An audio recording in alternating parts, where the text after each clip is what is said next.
Marley was dead, to begin with. There is no doubt whatever about that. The register of his burial was signed by the clergyman, the clerk, the undertaker, and the chief mourner. Scrooge signed it, and Scrooge's name was good upon change for anything he chose to put his hand to. Old Marley was as dead as a doornail. Mind, I don't mean to say that I know of my own knowledge what there is particularly dead about a doornail. I might have been inclined myself to regard a coffin nail as the deadest piece of ironmongery in the trade. But the wisdom of our ancestors is in the simile, and my unhallowed hands shall not disturb it, or the country's done for. You will therefore permit me to repeat emphatically that Marley was as dead as a doornail. Scrooge knew he was dead. Of course he did. How could it be otherwise? Scrooge and he were partners for I don't know how many years. Scrooge was his sole executor, his sole administrator, his sole assign, his sole residuary legatee, his sole friend, and sole mourner. And even Scrooge was not so dreadfully cut up by the sad event, but that he was an excellent man of business on the very day of the funeral, and solemnized it with an undoubted bargain. The mention of Marley's funeral brings me back to the point I started from. There is no doubt that Marley was dead. This must be distinctly understood, or nothing wonderful can come of the story I am going to relate. If we were not perfectly convinced that Hamlet's father died before the play began, there would be nothing more remarkable in his taking a stroll at night, in an easterly wind, upon his own ramparts, than there would be in any other middle-aged gentleman rashly turning out after dark in a breezy spot, say St. Paul's churchyard, for instance, literally to astonish his son's weak mind. Scrooge never painted out old Marley's name. There it stood years afterwards above the warehouse door, Scrooge and Marley. The firm was known as Scrooge and Marley. Sometimes people new to the business called Scrooge, and sometimes Marley, but he answered to both names. It was all the same to him. Oh, but he was a tight-fisted hand at the grindstone, Scrooge, a squeezing, wrenching, grasping, scraping, clutching, covetous old sinner, hard and sharp as flint, from which no steel had ever struck out generous fire, secret and self-contained and solitary as an oyster. The cold within him froze his old features, nipped his pointed nose, shriveled his cheek, stiffened his gait, made his eyes red, his thin lips blue, and spoke out shrewdly in his grating voice. A frosty rime was on his head, and on his eyebrows, and his wiry chin. He carried his own low temperature always about with him. He iced his office in the dog days, and didn't thaw it 1 degree at Christmas. External heat and cold had little influence on Scrooge. No warmth could warm, no wintry weather chill him. No wind that blew was bitterer than he. No falling snow was more intent upon its purpose. No pelting rain less open to entreaty. Foul weather didn't know where to have him. The heaviest rain and snow and hail and sleet could boast of the advantage over him in only one respect.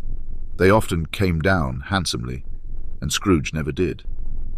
Nobody ever stopped him in the street to say with gladsome looks, "My dear Scrooge, how are you? When will you come to see me?" No beggars implored him to bestow a trifle. No children asked him what it was o'clock. No man or woman ever once in all his life inquired the way to such and such a place of Scrooge. Even the blind men's dogs appeared to know him, and when they saw him coming on would tug their owners into doorways and up courts, and then would wag their tails as though they said, "No eye at all is better than an evil eye, dark master." But what did Scrooge care? It was the very thing he liked. To edge his way along the crowded paths of life, warning all human sympathy to keep its distance, was what the knowing ones call nuts to Scrooge. Once upon a time, of all the good days in the year on Christmas Eve, old Scrooge sat busy in his counting-house. It was cold, bleak, biting weather, foggy withal, and he could hear the people in the court outside go wheezing up and down, beating their hands upon their breasts and stamping their feet upon the pavement stones to warm them. The city clocks had only just gone 3, but it was quite dark already. It had not been light all day, and candles were flaring in the windows of the neighbouring offices, like ruddy smears upon the palpable brown air. The fog came pouring in at every chink and keyhole, and was so dense without that although the court was of the narrowest, the houses opposite were mere phantoms. To see the dingy cloud come drooping down, obscuring everything, one might have thought that nature lived hard by, and was brewing on a large scale. The door of Scrooge's counting-house was open that he might keep his eye upon his clerk, who in a dismal little cell beyond, a sort of tank, was copying letters. Scrooge had a very small fire, but the clerk's fire was so very much smaller that it looked like one coal. But he couldn't replenish it, for Scrooge kept the coal box in his own room, and so surely as the clerk came in with the shovel, the master predicted that it would be necessary for them to part. Wherefore the clerk put on his white comforter and tried to warm himself at the candle, in which effort, not being a man of strong imagination, he failed. "A Merry Christmas, Uncle, God save you," cried a cheerful voice. It was the voice of Scrooge's nephew, who came upon him so quickly that this was the first intimation he had of his approach. "Bah," said Scrooge, "humbug." He had so heated himself with rapid walking in the fog and frost, this nephew of Scrooge's, that he was all in a glow. His face was ruddy and handsome, his eyes sparkled, and his breath smoked again. "Christmas a humbug, Uncle," said Scrooge's nephew. "You don't mean that, I'm sure." "I do," said Scrooge. "Merry Christmas." "What right have you to be merry? What reason have you to be merry? You're poor enough." "Come, then," returned the nephew gaily. "What right have you to be dismal? What reason have you to be morose? You're rich enough." Scrooge, having no better answer ready on the spur of the moment, said, "Bah!" again, and followed it up with, "Humbug." "Don't be cross, Uncle," said the nephew. "What else can I be," returned the uncle, "when I live in such a world of fools as this? Merry Christmas. Out upon Merry Christmas. What's Christmas time to you but a time for paying bills without money, a time for finding yourself a year older but not an hour richer, a time for balancing your books and having every item in them through a round dozen of months presented dead against you? If I could work my will," said Scrooge indignantly, "every idiot who goes about with Merry Christmas on his lips should be boiled with his own pudding and buried with a stake of holly through his heart. He should." "Uncle," pleaded the nephew. "Nephew," returned the uncle sternly, "keep Christmas in your own way and let me keep it in mine." "Keep it," repeated Scrooge's nephew. "But you don't keep it." "Let me leave it alone then," said Scrooge. "Much good may it do you. Much good it has ever done you." "There are many things from which I might have derived good by which I have not profited, I dare say," returned the nephew. "Christmas among the rest. But I am sure I have always thought of Christmas time when it has come round, apart from the veneration due to its sacred name and origin, if anything belonging to it can be apart from that, as a good time. A kind, forgiving, charitable, pleasant time. The only time I know of in the long calendar of the year when men and women seem by one consent to open their shut-up hearts freely, and to think of people below them as if they really were fellow passengers to the grave, and not another race of creatures bound on other journeys. And therefore, Uncle, though it has never put a scrap of gold or silver in my pocket, I believe that it has done me good and will do me good. And I say, God bless it." The clerk in the tank involuntarily applauded. Becoming immediately sensible of the impropriety, he poked the fire and extinguished the last frail spark forever.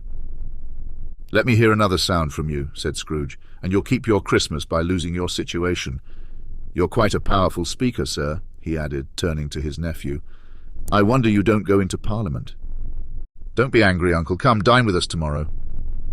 Scrooge said that he would see him. Yes, indeed he did.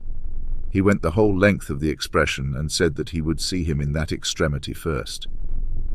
"But why?" cried Scrooge's nephew. "Why?" "Why did you get married?" said Scrooge. "Because I fell in love." "Because you fell in love," growled Scrooge, as if that were the only one thing in the world more ridiculous than a Merry Christmas. "Good afternoon." "Nay, Uncle, but you never came to see me before that happened. Why give it as a reason for not coming now?" "Good afternoon," said Scrooge. "I want nothing from you. I ask nothing of you. Why cannot we be friends?" "Good afternoon," said Scrooge. "I'm sorry with all my heart to find you so resolute. We have never had any quarrel to which I have been a party. But I have made the trial in homage to Christmas, and I'll keep my Christmas humour to the last." "So a Merry Christmas, Uncle," said his nephew. "Good afternoon," said Scrooge. "And a Happy New Year," says his nephew. "Good afternoon," said Scrooge. His nephew left the room without an angry word, notwithstanding. He stopped at the outer door to bestow the greetings of the season on the clerk, who, cold as he was warmer than Scrooge, for he returned them cordially. "There's another fellow," muttered Scrooge, who overheard him. "My clerk, with 15 shillings a week and a wife and family, talking about a Merry Christmas. I'll retire to Bedlam." This lunatic, in letting Scrooge's nephew out, had let 2 other people in. They were portly gentlemen, pleasant to behold, and now stood with their hats off in Scrooge's office. They had books and papers in their hands and bowed to him. "Scrooge and Marley's, I believe," said one of the gentlemen, referring to his list. "Have I the pleasure of addressing Mr. Scrooge or Mr. Marley?" "Mr. Marley has been dead these 7 years," Scrooge replied. "He died 7 years ago this very night." "We have no doubt his liberality is well represented by his surviving partner," said the gentleman, presenting his credentials. It certainly was, for they had been 2 kindred spirits. At the ominous word liberality, Scrooge frowned and shook his head and handed the credentials back. "At this festive season of the year, Mr. Scrooge," said the gentleman, taking up a pen, "it is more than usually desirable that we should make some slight provision for the poor and destitute, who suffer greatly at the present time. Many thousands are in want of common necessaries. Hundreds of thousands are in want of common comforts, sir." "Are there no prisons?" asked Scrooge. "Plenty of prisons," said the gentleman, laying down the pen again. "And the union workhouses?" demanded Scrooge. "Are they still in operation?" "They are, still," returned the gentleman. "I wish I could say they were not." "The treadmill and the poor law are in full vigour, then," said Scrooge. "Both very busy, sir." "Oh, I was afraid, from what you said at first, that something had occurred to stop them in their useful course," said Scrooge. "I'm very glad to hear it." "Under the impression that they scarcely furnish Christian cheer of mind or body to the multitude," returned the gentleman. "A few of us are endeavouring to raise a fund to buy the poor some meat and drink, and means of warmth. We choose this time. Time because it is a time of all others when want is keenly felt and abundance rejoices. What shall I put you down for?" "Nothing," Scrooge replied. "You wish to be anonymous?" "I wish to be left alone," said Scrooge. "Since you ask me what I wish, gentlemen, that is my answer. I don't make merry myself at Christmas, and I can't afford to make idle people merry. I help to support the establishments I've mentioned. They cost enough, and those who are badly off must go there. Many can't go there, and many would rather die." "If they would rather die," said Scrooge, "they had better do it and decrease the surplus population. Besides, excuse me, I don't know that." "But you might know it," observed the gentleman. "It's not my business," Scrooge returned. "It's enough for a man to understand his own business and not to interfere with other people's. Mine occupies me constantly. Good afternoon, gentlemen." Seeing clearly that it would be useless to pursue their point, the gentleman withdrew. Scrooge resumed his labours with an improved opinion of himself and in a more facetious temper than was usual with him. Meanwhile the fog and darkness thickened, so that people ran about with flaring links, proffering their services to go before horses in carriages and conduct them on their way. The ancient tower of a church, whose gruff old bell was always peeping slyly down at Scrooge out of a Gothic window in the wall, became invisible and struck the hours and quarters in the clouds, with tremulous vibrations afterwards, as if its teeth were chattering in its frozen head up there. The cold became intense. In the main street at the corner of the court, some labourers were repairing the gas pipes, and had lighted a great fire in a brazier, around which a party of ragged men and boys were gathered, warming their hands and winking their eyes before the blaze in rapture. The water plug being left in solitude, its overflowing sullenly congealed and turned to misanthropic ice. Optic ice. The brightness of the shops where holly sprigs and berries crackled in the lamp heat of the windows made pale faces ruddy as they passed. Poulterers' and grocers' trades became a splendid joke. A glorious pageant, with which it was next to impossible to believe that such dull principles as bargain and sale had anything to do. The Lord Mayor, in the stronghold of the mighty mansion house, gave orders to his 50 cooks and butlers to keep Christmas as a Lord Mayor's household should, and even the little tailor, whom he had fined 5 shillings on the previous Monday for being drunk and bloodthirsty in the streets, stirred up tomorrow's pudding in his garret, while his lean wife and the baby sallied out to buy the beef. Foggier yet, and colder. Piercing, searching, biting cold. If the good St. Dunstan had but nipped the evil spirit's nose with a touch of such weather as that, instead of using his familiar weapons, then indeed he would have roared to lusty purpose. The owner of one scant young nose, gnawed and mumbled by the hungry cold as bones are gnawed by dogs, stooped down at Scrooge's keyhole to regale him with a Christmas carol. But at the first sound of "God bless you, merry gentlemen, may nothing you dismay," Scrooge seized the ruler with such energy of action that the singer fled in terror, leaving the keyhole to the fog and even more congenial frost. At length, the hour of shutting up the counting-house arrived. With an ill will, Scrooge dismounted from his stool and tacitly admitted the fact to the expectant clerk in the tank, who instantly snuffed his candle out and put on his hat. "You'll want all day tomorrow, I suppose," said Scrooge. "If quite convenient, sir." "It's not convenient," said Scrooge, "and it's not fair. If I was to stop £half-a-crown for it, you'd think yourself ill-used, I'll be bound." The clerk smiled faintly. "And yet," said Scrooge, "you don't think me ill-used when I pay a day's wages for no work." The clerk observed that it was only once a year.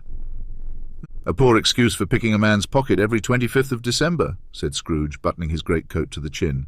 "But I suppose you must have the whole day. Be here all the earlier next morning." The clerk promised that he would, and Scrooge walked out with a growl. The office was closed in a twinkling, and the clerk, with the long ends of his white comforter dangling below his waist, for he boasted no greatcoat, went down a slide on Cornhill, at the end of a lane of boys, 20 times, in honour of its being Christmas Eve, and then ran home to Camden Town as hard as he could pelt, to play at blindman's buff. Scrooge took his melancholy dinner in his usual melancholy tavern, and having read all the newspapers and beguiled the rest of the evening with his banker's book, went home to bed. He lived in chambers which had once belonged to his deceased partner. They were a gloomy suite of rooms, in a lowering pile of building up a yard, where it had so little business to be that one could scarcely help fancying it must have run there when it was a young house playing at hide-and-seek with other houses, and forgotten the way out again. It was old enough now, and dreary enough, for nobody lived in it but Scrooge, the other rooms being all let out as offices. The yard was so dark that even Scrooge, who knew its every stone, was fain to grope with his hands. The fog and frost so hung about the black old gateway of the house that it seemed as if the genius of the weather sat in mournful meditation on the threshold. Now, it is a fact that there was nothing at all particular about the knocker on the door, except that it was very large. It is also a fact that Scrooge had seen it, night and morning, during his whole residence in that place. Also that Scrooge had as little of what is called fancy about him as any man in the city of London, even including, which is a bold word, the corporation, aldermen. Men and livery. Let it also be borne in mind that Scrooge had not bestowed one thought on Marley since his last mention of his 7 years dead partner that afternoon. And then let any man explain to me, if he can, how it happened that Scrooge, having his key in the lock of the door, saw in the knocker, without its undergoing any intermediate process of change, not a knocker, but Marley's face. Marley's face. It was not in impenetrable shadow as the other objects in the yard were, but had a dismal light about it, like a bad lobster in a dark cellar.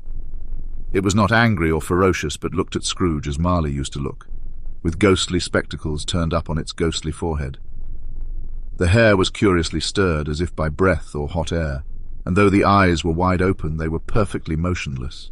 That and its livid colour made it horrible, but its horror seemed to be in spite of the face and beyond its control, rather than a part of its own expression. As Scrooge looked fixedly at this phenomenon, it was a knocker again.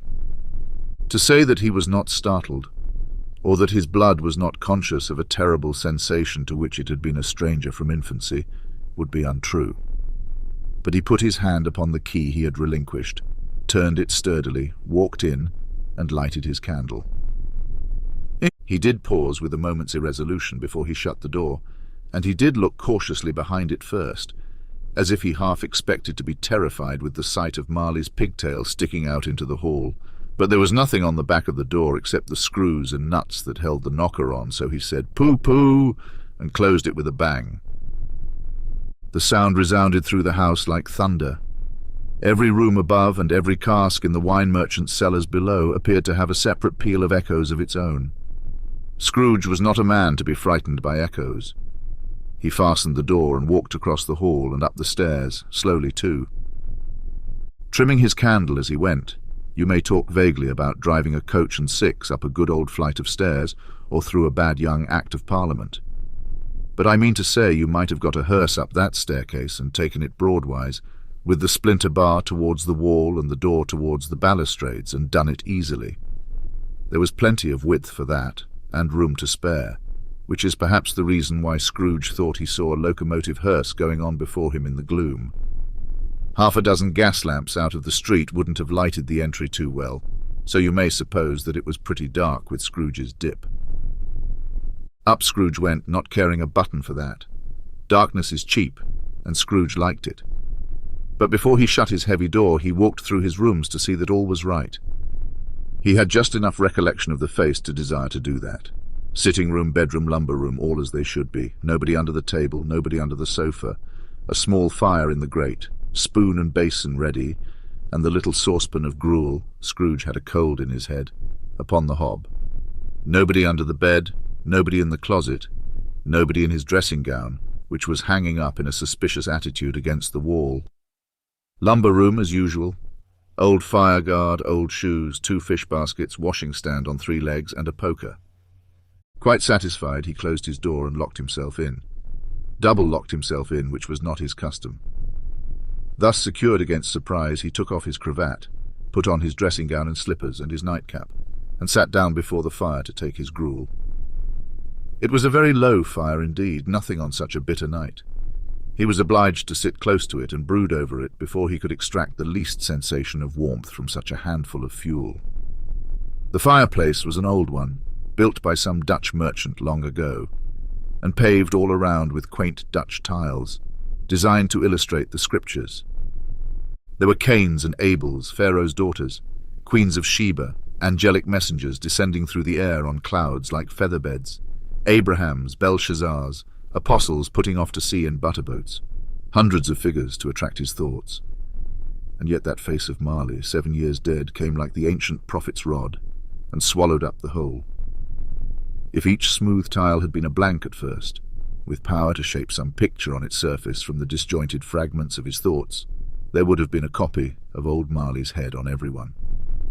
"Humbug," said Scrooge, and walked across the room.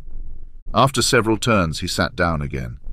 As he threw his head back in the chair, his glance happened to rest upon a bell, a disused bell that hung in the room, and communicated for some purpose now forgotten with a chamber in the highest story of the building. It was with great astonishment and with a strange, inexplicable dread that as he looked, he saw this bell begin to swing. It swung so softly in the outset that it scarcely made a sound. But soon it rang out loudly, and so did every bell in the house.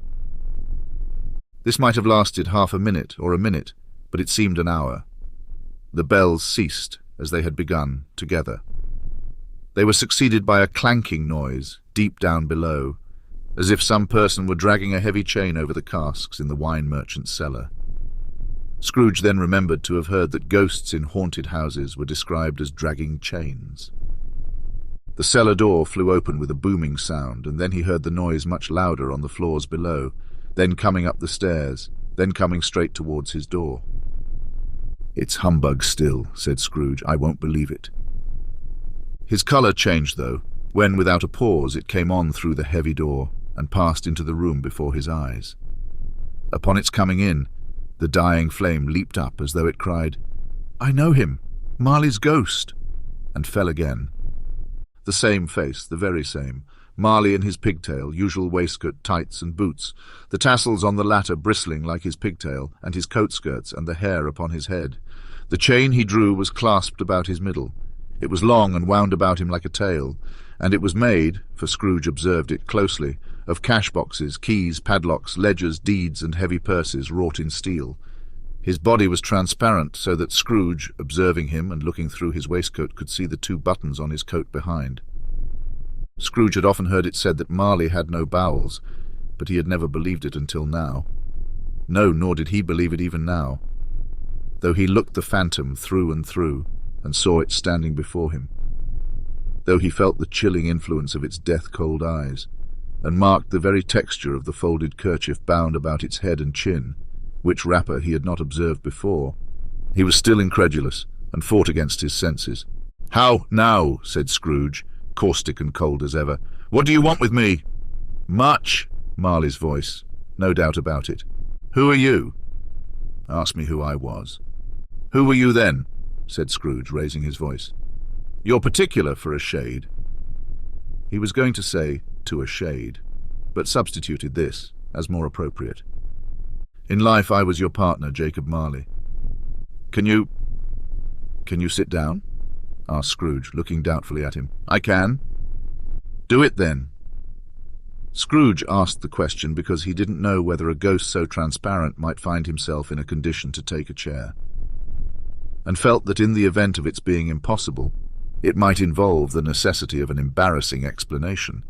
But the ghost sat down on the opposite side of the fireplace, as if he were quite used to it. "You don't believe in me," observed the ghost. "I don't," said Scrooge. "What evidence would you have of my reality beyond that of your senses?" "I don't know," said.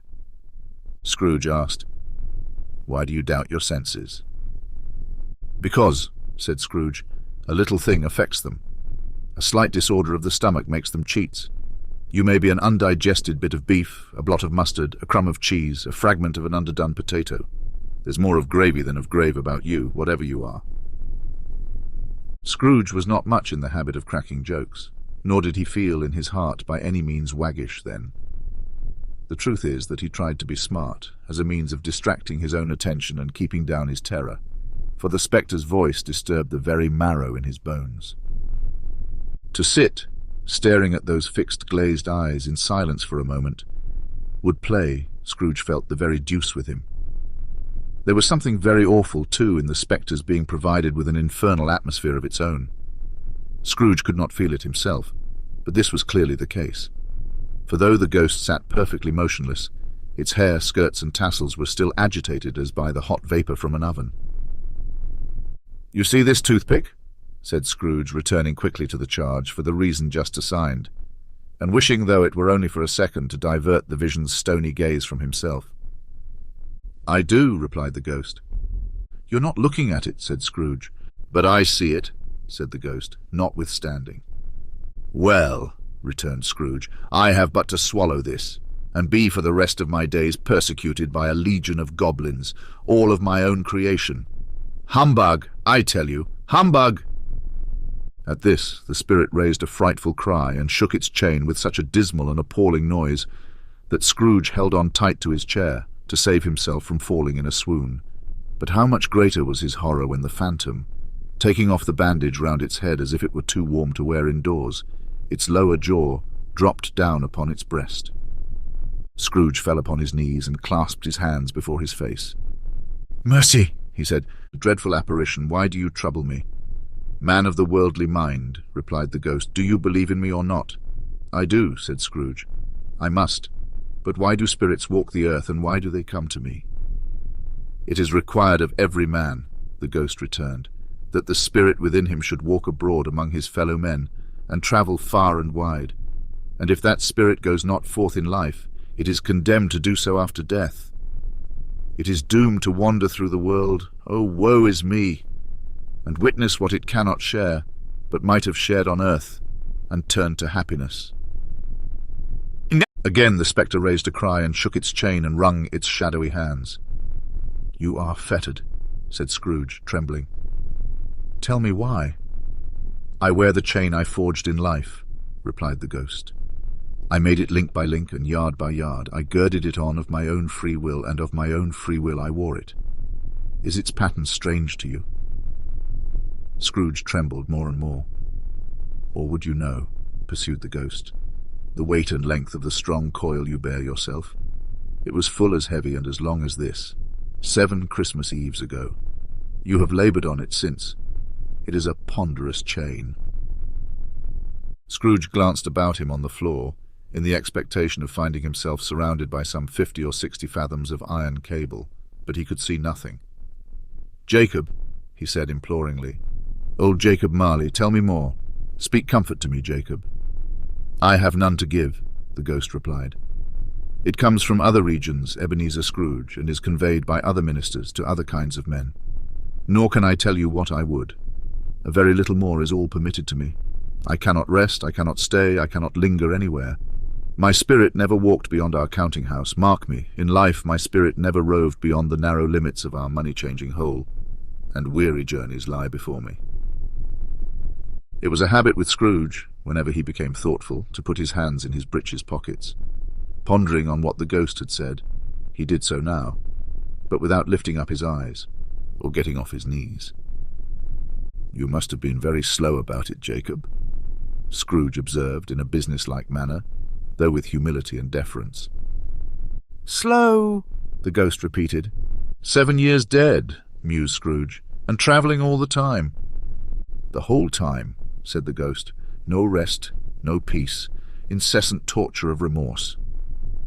"You travel fast," said Scrooge. "On the wings of the wind," replied the ghost.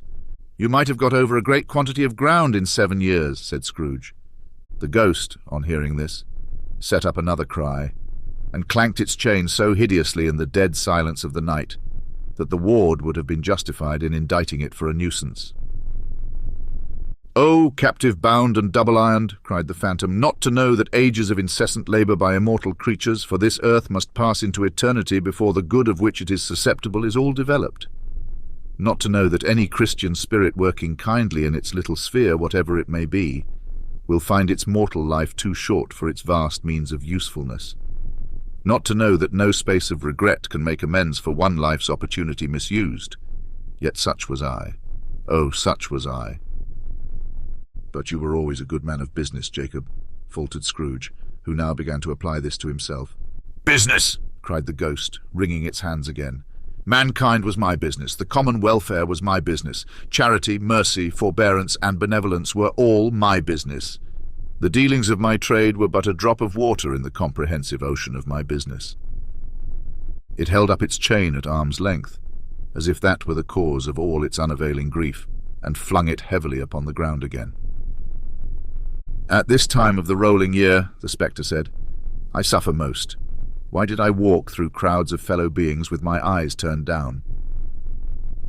Over there, raise them to that blessed star which led the wise men to a poor abode. Were there no poor homes to which its light would have conducted me?"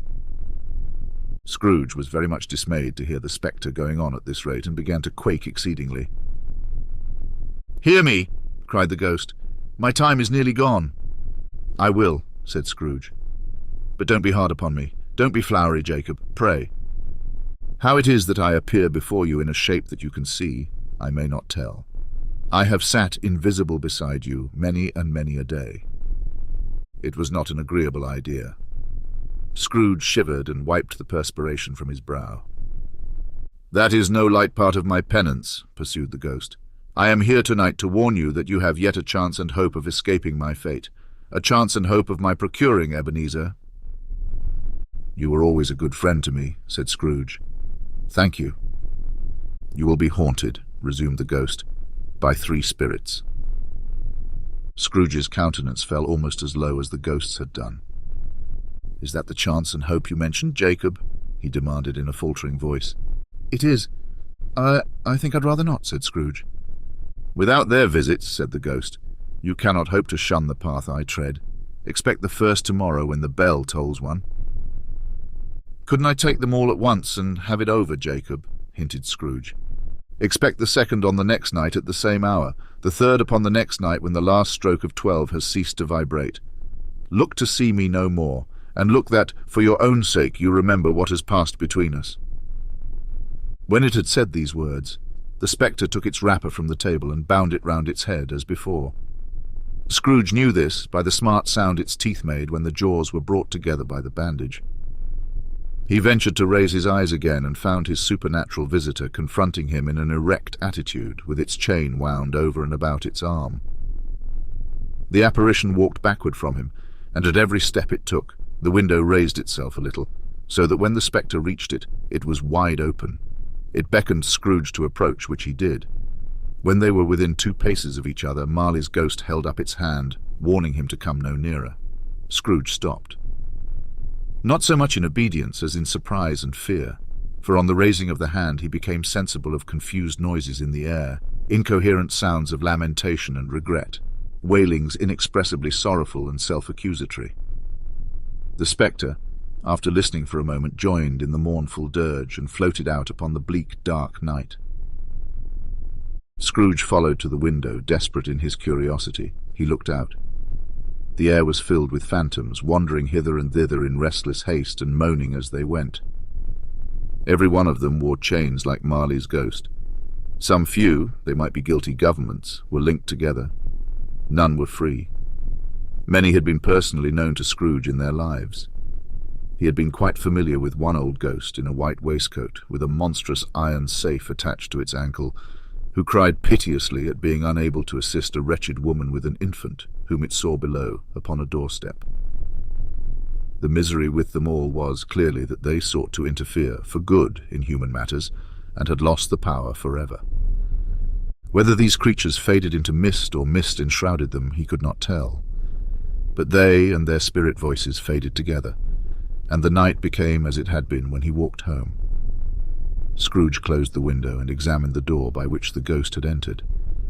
It was double locked, as he had locked it with his own hands, and the bolts were undisturbed. He tried to say, "Humbug," but stopped at the first syllable, and being from the emotion he had undergone, or the fatigues of the day, or his glimpse of the invisible world, or the dull conversation of the ghost, or the lateness of the hour, much in need of repose, went straight to bed without undressing, and fell asleep upon the instant. When Scrooge awoke, it was so dark that, looking out of bed, he could scarcely distinguish the transparent window from the opaque walls of his chamber. He was endeavouring to pierce the darkness with his ferret eyes when the chimes of a neighbouring church struck the 4 quarters. So he listened for the hour. To his great astonishment, the heavy bell went on from 6 to 7, and from 7 to 8, and regularly up to 12, then stopped. 12. It was past 2 when he went to bed. The clock was wrong. An icicle must have got into the works. 12. He touched the spring of his repeater to correct this most preposterous clock. Its rapid little pulse beat 12 and stopped. "Why, it isn't possible," said Scrooge, "that I can have slept through a whole day and far into another night. It isn't possible that anything has happened to the sun, and this is 12 at noon." The idea being an alarming one, he scrambled out of bed and groped his way to the window. He was obliged to rub the frost off with the sleeve of his dressing gown before he could see anything, and could see very little then. All he could make out was that it was still very foggy and extremely cold, and that there was no noise of people running to and fro and making a great stir, as there unquestionably would have been if night had beaten off bright day and taken possession of the world. This was a great relief because 3 days after sight of this first of exchange pay to Mr. Ebenezer Scrooge or his order, and so forth, would have become a mere United States security if there were no days to count by. Scrooge went to bed again and thought and thought and thought it over and over and over, and could make nothing of it. The more he thought, the more perplexed he was, and the more he endeavoured not to think, the more he thought. Marley's ghost bothered him exceedingly. Every time he resolved within himself, after a mature inquiry, that it was all a dream, his mind flew back again like a strong spring released to its first position and presented the same problem to be worked all through. Was it a dream or not? Scrooge lay in this state until the chime had gone 3 quarters more, when he remembered on a sudden that the ghost had warned him of a visitation when the bell tolled one. He resolved to lie awake until the hour had passed, and considering that he could no more go to sleep than go to heaven, this was perhaps the wisest resolution in his power. The quarter was so long that he was more than once convinced he must have sunk into a doze unconsciously and missed the clock. At length it broke upon his listening ear. Ding-dong. "A quarter past," said Scrooge, counting. "Ding-dong." "Half past," said Scrooge. And "Ding-dong." "A quarter to it," said Scrooge. "Ding-dong." "The hour itself," said Scrooge triumphantly, "and nothing else." He spoke before the hour bell sounded, which it now did with a deep, dull, hollow, melancholy one. Light flashed up in the room upon the instant, and the curtains of his bed were drawn. The curtains of his bed were drawn aside, I tell you, by a hand. Not the curtains at his feet, nor the curtains at his back, but those to which his face was addressed. The curtains of his bed were drawn aside, and Scrooge, starting up into a half-recumbent attitude, found himself face to face with the unearthly visitor who drew them, as close to it as I am now to you, and I am standing in the spirit at your elbow. It was a strange figure, like a child, yet not so like a child as like an old man, viewed through some supernatural medium, which gave him the appearance of having receded from the view and being diminished to a child's proportions. Its hair, which hung about its neck and down its back, was white as if with age, and yet the teat out with worldly hands the light I give. Is it not enough that you are one of those whose passions made this cap, and forced me to wear it low upon my brow? Scrooge reverently disclaimed all intention to offend or any knowledge of having wilfully bonneted the spirit at any period of his life. He then made bold to inquire what business brought him there. "Your welfare," said the ghost. Scrooge expressed himself much obliged, but could not help thinking that a night of unbroken rest would have been more conducive to that end. The spirit must have heard him thinking, for it said immediately, "Your reclamation, then. Take heed." It put out its strong hand as it spoke and clasped him gently by the arm. "Rise and walk with me." It would have been in vain for Scrooge to plead that the weather and the hour were not adapted to pedestrian purposes. That bed was warm, and the thermometer a long way below freezing. That he was clad but lightly in his slippers, dressing gown, and nightcap, and that he had a cold upon him at that time. The grasp, though gentle as a woman's hand, was not to be resisted. He rose, but finding that the spirit made towards the window, clasped his robe in supplication. "I am mortal," Scrooge remonstrated, "and liable to fall." "Bear but a touch of my hand there," said the spirit, laying it upon his heart, "and you shall be upheld in more than this." As the words were spoken, they passed through the wall and stood upon an open country road with fields on either side. The city had entirely vanished. Not a vestige of it was to be seen. The darkness and the mist had vanished with it, for it was a clear, cold winter day with snow upon the ground. "Is it not enough that you are one of those whose passions made this cap, and force me through whole trains of years to wear it low upon my brow?" Scrooge reverently disclaimed all intention to offend or any knowledge of having wilfully bonneted the spirit at any period of his life. He then made bold to inquire what business brought him there. "Your welfare," said the ghost. Scrooge expressed himself much obliged, but could not help thinking that a night of unbroken rest would have been more conducive to that end. The spirit must have heard him thinking, for it said immediately, "Your reclamation, then. Take heed." It put out its strong hand as it spoke and clasped him gently by the arm. "Rise and walk with me." It would have been in vain for Scrooge to plead that the weather and the hour were not adapted to pedestrian purposes. That bed was warm, and the thermometer a long way below freezing. That he was clad but lightly in his slippers, dressing gown, and nightcap, and that he had a cold upon him at that time. The grasp, though gentle as a woman's hand, was not to be resisted. He rose, but finding that the spirit made towards the window, clasped his robe in supplication. "I am a mortal," Scrooge remonstrated, "and liable to fall." "Bear but a touch of my hand there," said the spirit, laying it upon his heart, "and you shall be upheld in more than this." As the words were spoken, they passed through the wall and stood upon an open country road with fields on either hand. The city had entirely vanished. Not a vestige of it was to be seen. The darkness and the mist had vanished with it, for it was a clear, cold winter day with snow upon the ground. "Good heaven!"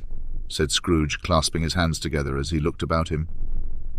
"I was bred in this place. I was a boy here." The spirit gazed upon him mildly. Its gentle touch, though it had been light and instantaneous, appeared still present to the old man. Scrooge's sense of feeling was conscious of 1,000 odours floating in the air, each one connected with 1,000 thoughts and hopes and joys and cares long, long forgotten. "Your lip is trembling," said the ghost. "And what is that upon your cheek?" Scrooge muttered, with an unusual catching in his voice, that it was a pimple, and begged the ghost to lead him where he would. "You recollect the way?" inquired the spirit. "Remember it?" cried Scrooge with fervour. "I could walk it blindfold." "Strange to have forgotten it for so many years," observed the ghost. "Let us go on." They walked along the road, Scrooge recognizing every gate and post and tree, until a little market town appeared in the distance, with its bridge, its church, and winding river.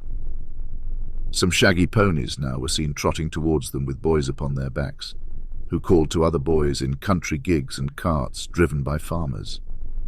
All these boys were in great spirits and shouted to each other, until the broad fields were so full of merry music that the crisp air laughed to hear it. "These are but shadows of the things that have been," said the ghost. "They have no consciousness of us."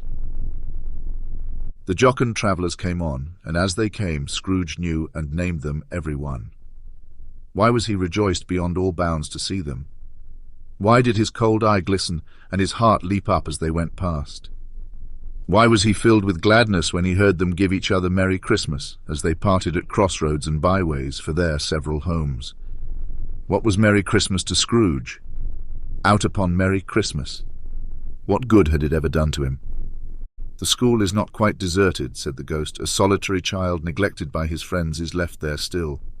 Scrooge said he knew it, and he sobbed.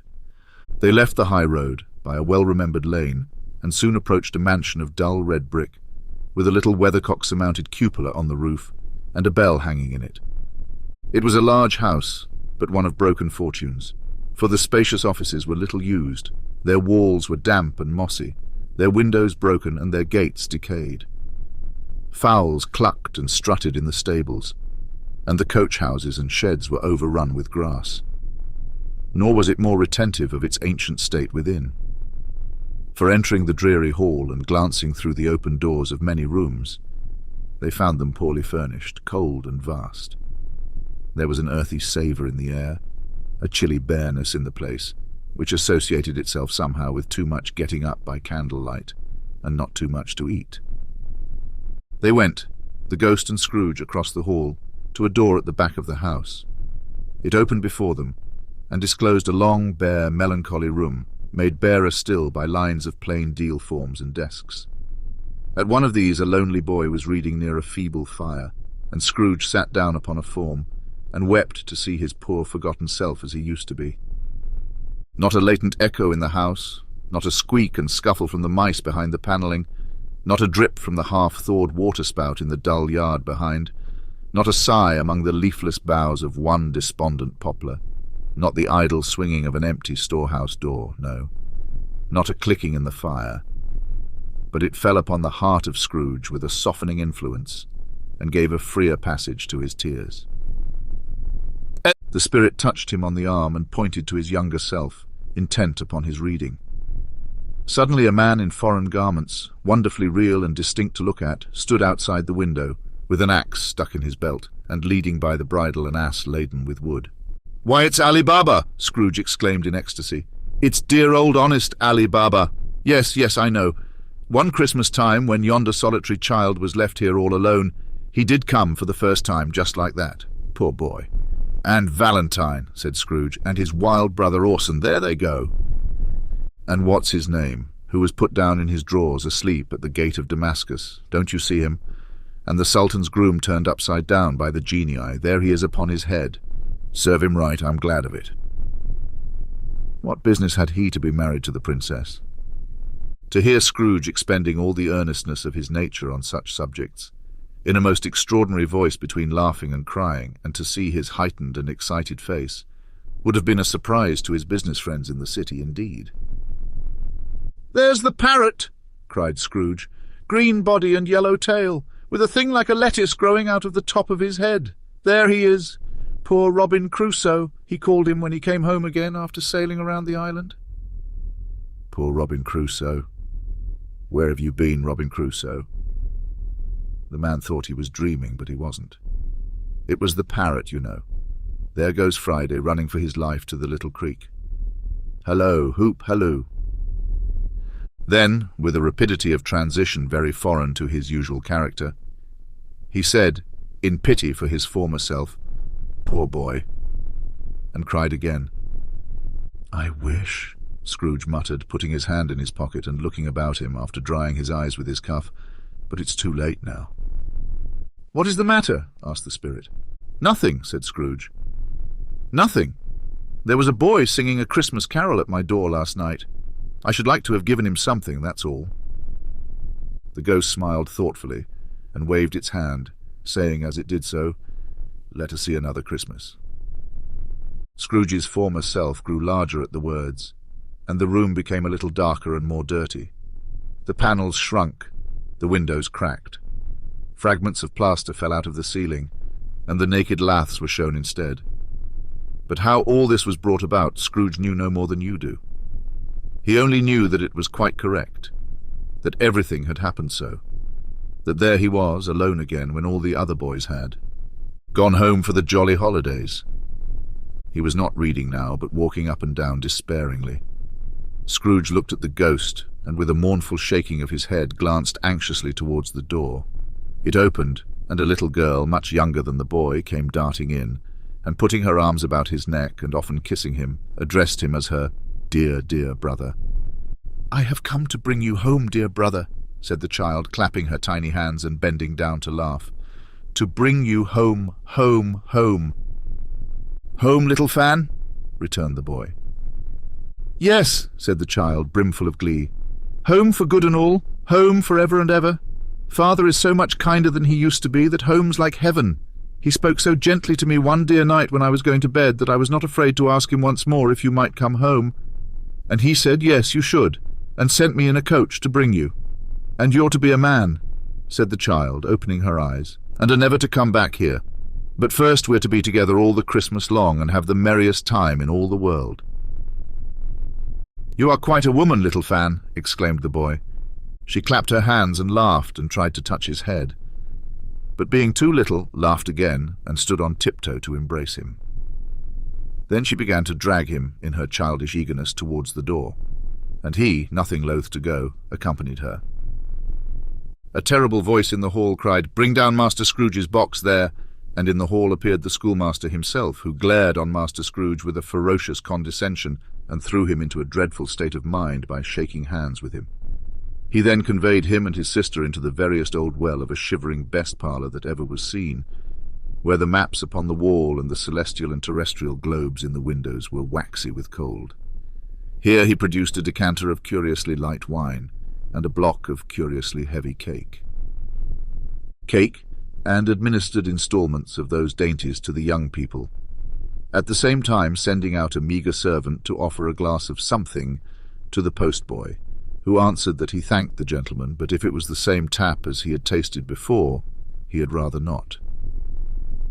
Master Scrooge's trunk being by this time tied onto the top of the chaise, the children bade the schoolmaster good-bye right willingly, and getting into it, drove gaily down the garden sweep, the quick wheels dashing the hoar-frost and snow from off the dark leaves of the evergreens like spray.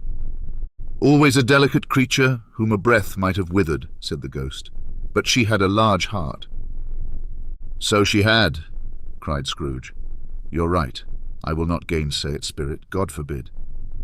"She died a woman," said the ghost, "and had, as I think, children." "One child," Scrooge returned. "True," said the ghost. "Your nephew."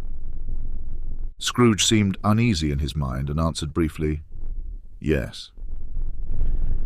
Although they had but that moment left the school behind them, they were now in the busy thoroughfares of a city, where shadowy passengers passed and repassed, where shadowy carts and coaches battled for the way, and all the strife and tumult of a real city were. It was made plain enough by the dressing of the shops that here too it was Christmas time again. But it was evening, and the streets were lighted up. The ghost stopped at a certain warehouse door and asked Scrooge if he knew it. "Know it," said Scrooge. "Was I apprenticed here?" They went in. At sight of an old gentleman in a Welsh wig sitting behind such a high desk that if he had been 2 inches taller he must have knocked his head against the ceiling, Scrooge cried in great excitement. "Why, it's old Fezziwig, bless his heart. It's Fezziwig alive again." Old Fezziwig laid down his pen and looked up at the clock, which pointed to the hour of 7. He rubbed his hands, adjusted his capacious waistcoat, laughed all over himself. If, from his shoes to his organ of benevolence, and called out in a comfortable, oily, rich, fat, jovial voice, "Yo-ho there, Ebenezer, Dick!" Scrooge's former self, now grown a young man, came briskly in, accompanied by his fellow apprentice. "Dick Wilkins, to be sure," said Scrooge to the ghost. "Bless me, yes, there he is. He was very much attached to me, was Dick. Poor Dick. Dear, dear." "Yo-ho, my boys," said Fezziwig. "No more work tonight. Christmas Eve, Dick. Christmas, Ebenezer. Let's have the shutters up," cried old Fezziwig with a sharp clap of his hands, "before a man can say Jack Robinson." You wouldn't believe how those two fellows went at it. They charged into the street with the shutters. 1, 2, 3, had them up in their places. 4, 5, 6, barred them and pinned them. 7, 8, 9, and came back before you could have got to 12, panting like racehorses. "Hilly-ho!" cried old Fezziwig, skipping down from the high desk with wonderful agility. "Clear away, my lads, and let's have lots of room here. Hilly-ho, Dick, Chirrup, Ebenezer." Clear away. There was nothing they wouldn't have cleared away, or couldn't have cleared away with old Fezziwig looking on. It was done in a minute. Every movable was packed off as if it were dismissed from public life for evermore. The floor was swept and watered. The lamps were trimmed. Fuel was heaped upon the fire, and the warehouse was as snug and warm and dry and bright a ballroom as you would desire to see upon a winter's night. In came a fiddler with a music book and went up to the lofty desk and made an orchestra of it and tuned like 50 stomachaches. In came Mrs. Fezziwig, one vast substantial smile. In came the 3 Miss Fezziwigs, beaming and lovable. In came the 6 young followers whose hearts they broke. In came all the young men and women employed in the business. In came the housemaid with her cousin the baker. In came the cook with her brother's particular friend. The milkman came in, followed by the boy from over the way, who was suspected of not having enough board from his master, trying to hide himself behind the girl from next door but one, who was proved to have had her ears pulled by her mistress. In they all came, one after another, some shyly, some boldly, some gracefully, some awkwardly, some pushing, some pulling. In they all came, anyhow and everyhow. Away they all went, 20 couple at once, hands half round and back again the other way, down the middle and up again, round and round in various stages of affectionate grouping, old top couple always turning up in the wrong place, new top couple starting off again as soon as they got there. All top couples at last, and not a bottom one to help them. When this result was brought about, old Fezziwig, clapping his hands to stop the dance, cried out, "Well done!" And the fiddler plunged his hot face into a pot of porter, especially provided for that purpose. But scorning rest upon his reappearance, he instantly began again, though there were no dancers yet, as if the other fiddler had been carried home exhausted on a shutter, and he were a brand new man resolved to beat him out of sight or perish. There were more dances, and there were forfeits, and more dances, and there was cake, and there was negus, and there was a great piece of cold roast, and there was a great piece of cold boiled, and there were mince pies and plenty of beer.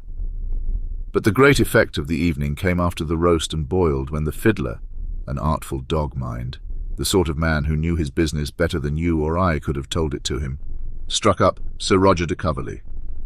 Then old Fezziwig stood out to dance with Mrs. Fezziwig.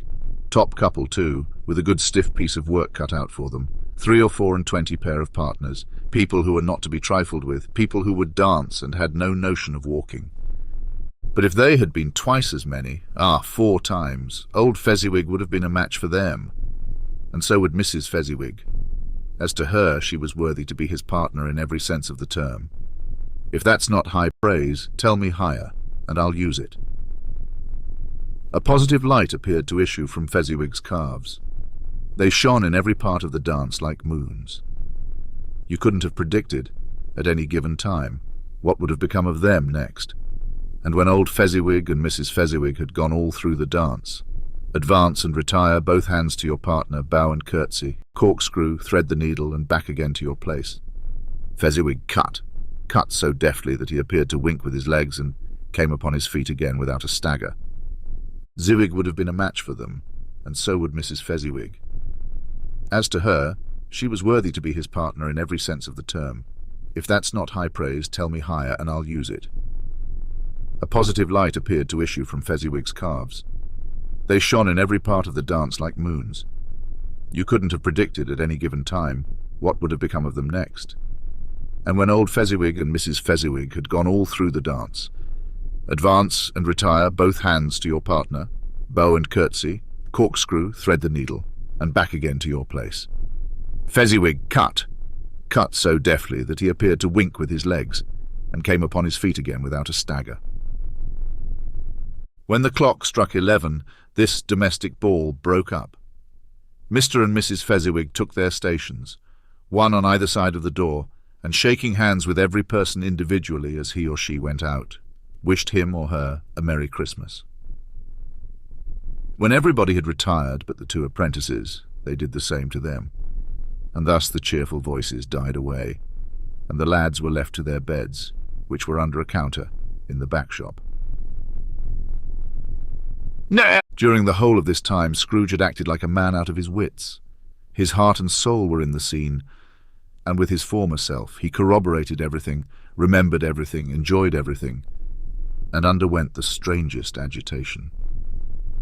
It was not until now, when the bright faces of his former self and Dick were turned from them, that he remembered the ghost, and became conscious that it was looking full upon him, while the light upon its head burnt very clear. "A small matter," said the ghost, "to make these silly folk so full of gratitude." "Small," echoed Scrooge. The spirit signed to him to listen to the two apprentices, who were pouring out their hearts in praise of Fezziwig, and when he had done so, said, "Why, is it not? He has spent but a few pounds of your mortal money, 3 or 4 perhaps. Is that so much? Such that he deserves this praise?" "It isn't that," said Scrooge, heated by the remark, and speaking unconsciously like his former, not his latter self. "It isn't that, spirit. He has the power to render us happy or unhappy, to make our service light or burdensome, a pleasure or a toil. Say that his power lies in words and looks, in things so slight and insignificant that it is impossible to add and count them up. What then? The happiness he gives is quite as great as if it cost a fortune." He felt the spirit's glance and stopped. "What is the matter?" asked the ghost. "Nothing particular," said Scrooge. "It's something, I think," the ghost insisted. "No," said Scrooge. "No. I should like to be able to say a word or two to my clerk just now, that's all." His former self turned down the lamps as he gave utterance to the wish, and Scrooge and the ghost again stood side by side in the open air. "My time grows short," observed the spirit. "Quick." This was not addressed to Scrooge or to anyone whom he could see, but it produced an immediate effect. For again Scrooge saw himself. He was older now, a man in the prime of life. His face had not the harsh and rigid lines of later years, but it had begun to wear the signs of care and avarice. There was an eager, greedy, restless motion in the eye, which showed the passion that had taken root, and where the shadow of the growing tree would fall. He was not alone, but sat by the side of a fair young girl in a mourning dress, in whose eyes there were tears, which sparkled in the light that shone out of the ghost of Christmas past. "It matters little," she said softly. "To you, very little. Another idol has displaced me, and if it can cheer and comfort you in time to come, as I would have tried to do, I have no just cause to grieve." "What idol has displaced you?" he rejoined. "A golden one." "This is the even-handed dealing of the world," he said. "There is nothing on which it is so hard as poverty, and there is nothing it professes to condemn with such severity as the pursuit of wealth." "You fear the world too much," she answered gently. "All your other hopes have merged into the hope of being beyond the chance of its sordid reproach. I have seen your nobler aspirations fall off one by one until the master passion gain engrosses you, have I not?" "What then?" he retorted. "Even if I have grown so much wiser, what then? I am not changed towards you." She shook her head. "Am I? Our contract is an old one. It was made when we were both poor and content to be so, until in good season we could improve our worldly fortune by our patient industry. You are changed. When it was made, you were another man." "I was a boy," he said impatiently. "Your own feeling tells you that you were not what you are," she returned. "I am. That which promised happiness when we were one in heart is fraught with misery now that we are two. How often and how keenly I have thought of this, I will not say. It is enough that I have thought of it and can release you." Have I ever sought release? In words, no, never. In what then? In a changed nature, in an altered spirit, in another atmosphere of life, another hope as its great end, in everything that made my love of any worth or value in your sight. If this had never been between us, said the girl, looking mildly but with steadiness upon him, tell me, would you seek me out and try to win me now? Ah, no. He seemed to yield to the justice of this supposition, in spite of himself. But he said with a struggle, "You think not?" "I would gladly think otherwise if I could," she answered. "Heaven knows. When I have learned a truth like this, I know how strong and irresistible it must be. But if you were free today, tomorrow, yesterday, can even I believe that you would choose a dowerless girl? You who, in your very confidence with her, weigh everything by gain, or choosing her if for a moment you were false enough to your own guiding principles to do so, do I not know that regret would surely follow? I do, and I release you, with a full heart for the love of him you once were. The guiding principle to do so, do I not know that your repentance and regret would surely follow? I do, and I release you, with a full heart, for the love of him you once were. He was about to speak, but with her head turned from him, she resumed. You may... The memory of what is past half makes me hope you will have pain in this. A very, very brief time, and you will dismiss the recollection of it gladly, as an unprofitable dream from which it happened well that you awoke. May you be happy in the life you have chosen. She left him, and they parted. Spirit, said Scrooge, show me no more. Conduct me home. Why do you delight to torture me? One shadow more, exclaimed the ghost. No more, cried Scrooge. No more. I don't wish to see it. Show me no more. But the relentless ghost pinioned him in both his arms and forced him to observe what happened next. They were in another scene and place. A room, not very large or handsome, but full of comfort. Near to the winter fire sat a beautiful young girl, so like that last that Scrooge believed it was the same, until he saw her, now a comely matron, sitting opposite her daughter. The noise in this room was perfectly tumultuous, for there were more children there than Scrooge in his agitated state of mind could count. And unlike the celebrated herd in the poem, they were not 40 children conducting themselves like one, but every child was conducting itself like 40. The consequences were uproarious beyond belief, but no one seemed to care. On the contrary, the mother and daughter laughed heartily and enjoyed it very much, and the latter, soon beginning to mingle in the sports, got pillaged by the young brigands most ruthlessly. What would I not have given to be one of them?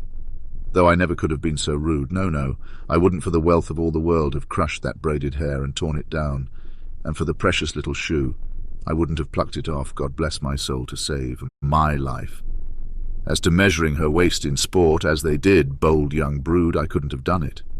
I should have expected my arm to have grown round it for a punishment and never come straight again. And yet I should have dearly liked, I own, to have touched her lips, to have questioned her that she might have opened them, to have looked upon the lashes of her downcast eyes and never raised a blush, to have let loose waves of hair, an inch of which would be a keepsake beyond price. In short, I should have liked, I do confess, to have had the lightest license of a child, and yet to have been man enough to know its value. But now a knocking at the door was heard, and such a rush immediately ensued that she, with laughing face and plundered dress, was borne towards it at the centre of a flushed and boisterous group, just in time to greet the father, who came home attended by a man laden with Christmas toys and presents. Then the shouting and the struggling, and the onslaught that was made on the defenceless porter, the scaling him with chairs for ladders to dive into his pockets, despoil him of brown paper parcels, hold on tight by his cravat, hug him round his neck, pommel his back, and kick his legs in irrepressible affection. The shouts of wonder and delight with which the development of every package was received. The terrible announcement that the baby had been taken in the act of putting a doll's frying pan into his mouth and was more than suspected of having swallowed a fictitious turkey glued on a wooden platter. The immense relief of finding this a false alarm. The joy and gratitude and ecstasy, they are all indescribable alike. It is enough that by degrees the children and their emotions got out of the parlour, and by one stair at a time up to the top of the house, where they went to bed and so subsided. And now Scrooge looked on more attentively than ever when the master of the house, having his daughter leaning fondly on him, sat down with her and her mother at his own fireside. And when he thought that such another creature, quite as graceful and full of promise, might have called him father, and been a springtime in the haggard winter of his life, his sight grew very dim indeed.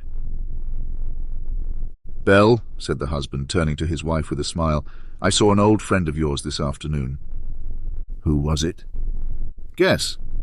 "How can I? Tut, don't I know?" she added in the same breath, laughing as he laughed. "Mr. Scrooge." Mr. Scrooge it was. I passed his office window, and as it was not shut up and he had a candle inside, I could scarcely help seeing him. His partner lies upon the point of death, I hear, and there he sat alone. Quite alone in the world, I do believe. "Spirit," said Scrooge in a broken voice, "remove me from this place." "I told you these were shadows of the things that have been," said the ghost, "that they are what they are. Do not blame me." "Remove me," Scrooge exclaimed. "I cannot bear it." He turned upon the ghost, and seeing that it looked upon him with a face, in which in some strange way there were fragments of all the faces it had shown him, wrestled with it. "Leave me. Take me back. Haunt me no longer." "Nah." In the struggle, if that can be called a struggle, in which the ghost, with no visible resistance on its own part, was undisturbed by any effort of its adversary, Scrooge observed that its light was burning high and bright, and dimly connecting that with its influence over him, he seized the extinguisher cap, and by a sudden action pressed it down upon its head. The spirit dropped beneath it, so that the extinguisher covered its whole form, but though Scrooge pressed it down with all his force, he could not hide the light, which streamed from under it in an unbroken flood upon the ground. He was conscious of being exhausted and overcome by an irresistible drowsiness, and further, of being in his own bedroom. He gave the cap a parting squeeze, in which his hand relaxed. Barely time to reel to bed before he sank into a heavy sleep.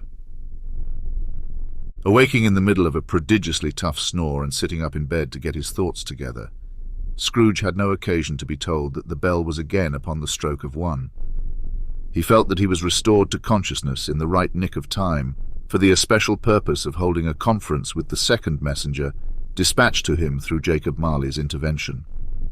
But finding that he turned uncomfortably cold when he began to wonder which of his curtains this new spectre would draw back, he put them every one aside with his own hands, and lying down again established a sharp lookout all around the bed, for he wished to challenge the spirit on the moment of its appearance, and did not wish to be taken by surprise and made nervous.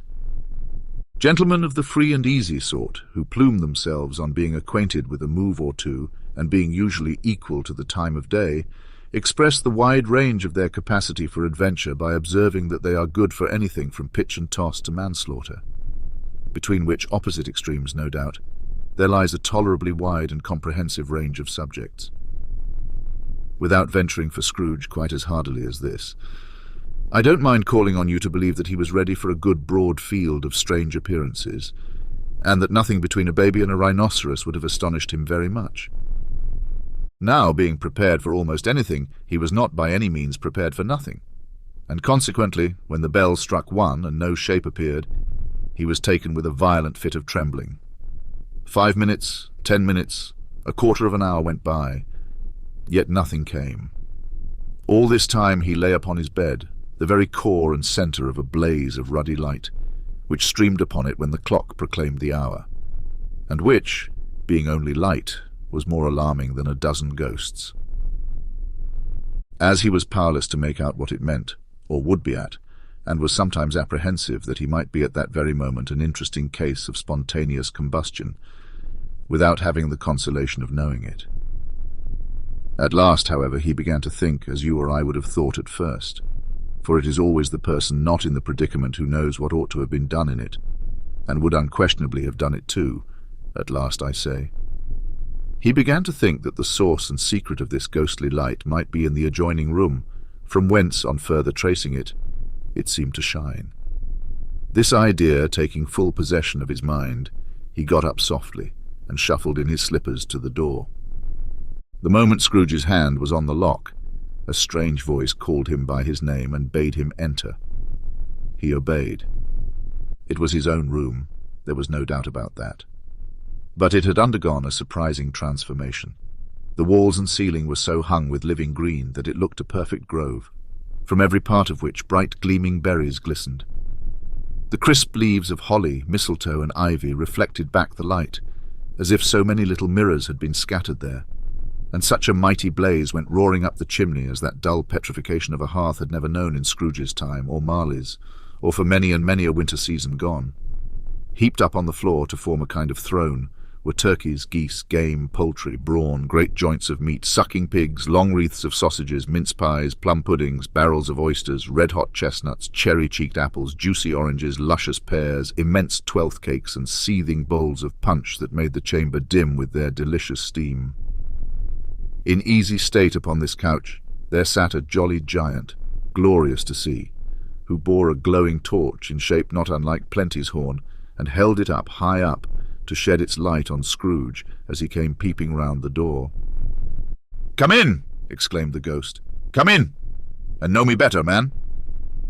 Scrooge entered timidly, and hung his head before this spirit.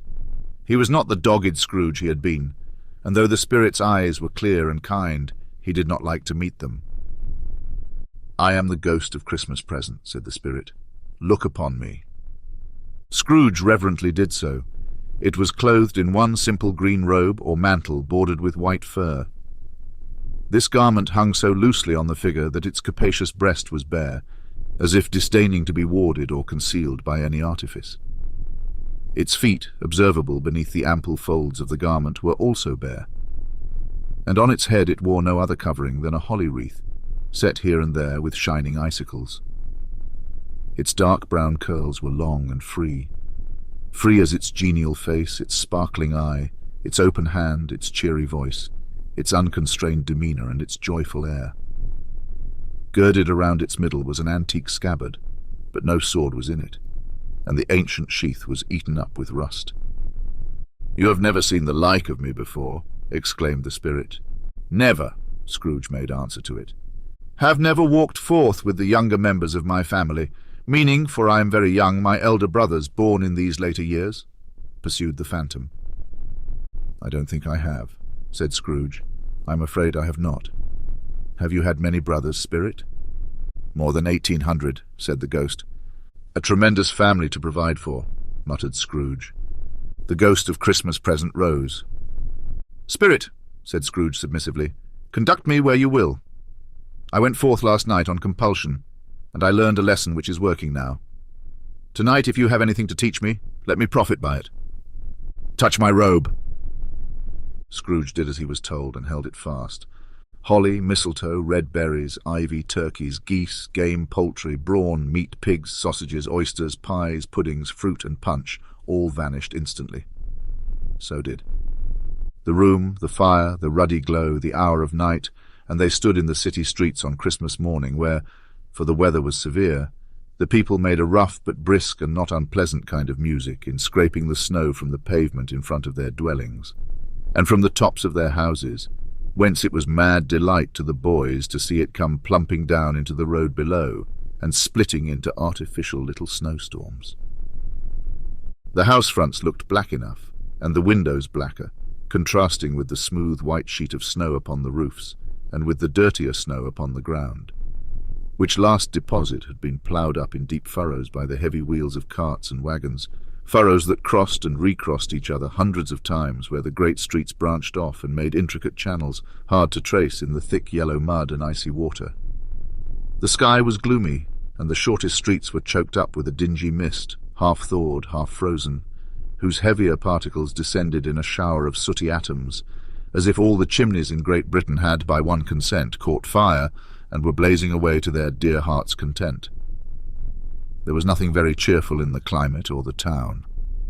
And yet there was an air of cheerfulness abroad that the clearest summer air and brightest summer sun might have endeavoured to diffuse in vain. For the people who were shovelling away on the housetops were jovial and full of glee, calling out to one another from the parapets, and now and then exchanging a facetious snowball, better-natured missile far than many a wordy jest, laughing heartily if it went right, and not less heartily if it went wrong. The poulterers' shops were still half open, and the fruiterers were radiant in their glory. There were great round pot-bellied baskets of chestnuts, shaped like the waistcoats of jolly old gentlemen, lolling at the doors, and tumbling out into the street in their apoplectic opulence. There were ruddy, brown-faced, broad-girthed Spanish onions, shining in the fatness of their growth like Spanish friars, and winking from their shelves in wanton slyness at the girls as they went by and glanced demurely at the hung-up mistletoe. There were pears and apples, clustered high in blooming pyramids. There were bunches of grapes made in the shopkeeper's benevolence to dangle from conspicuous hooks, that people's mouths might water gratis as they passed. There were piles of filberts, mossy and brown, recalling in their fragrance ancient walks among the woods, and pleasant shufflings ankle-deep through withered leaves. There were Norfolk biffins, squat and swarthy, setting off the yellow of the oranges and lemons, and in the great compactness of their juicy persons, urgently entreating and beseeching to be carried home in paper bags and eaten after dinner. The very gold and silver fish set forth among these choice fruits in a bowl, though members of a dull and stagnant-blooded race appeared to know that there was something going on, and, to a fish, went gasping round and round their little world in slow and passionless excitement. The grocers, oh, the grocers, nearly closed with perhaps 2 shutters down or 1, but through those gaps such glimpses. It was not alone that the scales descending on the counter made a merry sound, or that the twine and roller parted company so briskly, or that the canisters were rattled up and down like juggling tricks, or even that the blended scents of tea and coffee were so grateful to the nose, or even that the raisins were so plentiful and rare, the almonds so extremely white, the sticks of cinnamon so long and straight, the other spices so delicious, the candied fruits so caked and spotted with molten sugar, as to make the coldest lookers-on feel faint and subsequently bilious. Nor was it that the figs were moist and pulpy, or that the French plums blushed in modest tartness from their highly decorated boxes. It seemed as though there were endless boxes, or that everything was good to eat and in its Christmas dress. The customers were all so hurried and eager in the hopeful promise of the day that they tumbled up against each other at the door, crashing their wicker baskets wildly. They left their purchases upon the counter, came running back to fetch them, and committed hundreds of the like mistakes, all in the best humour possible. The grocer and his people were so frank and fresh that the polished hearts with which they fastened their aprons behind might have been their own, worn outside for general inspection, and for Christmas doors to peck at if they chose.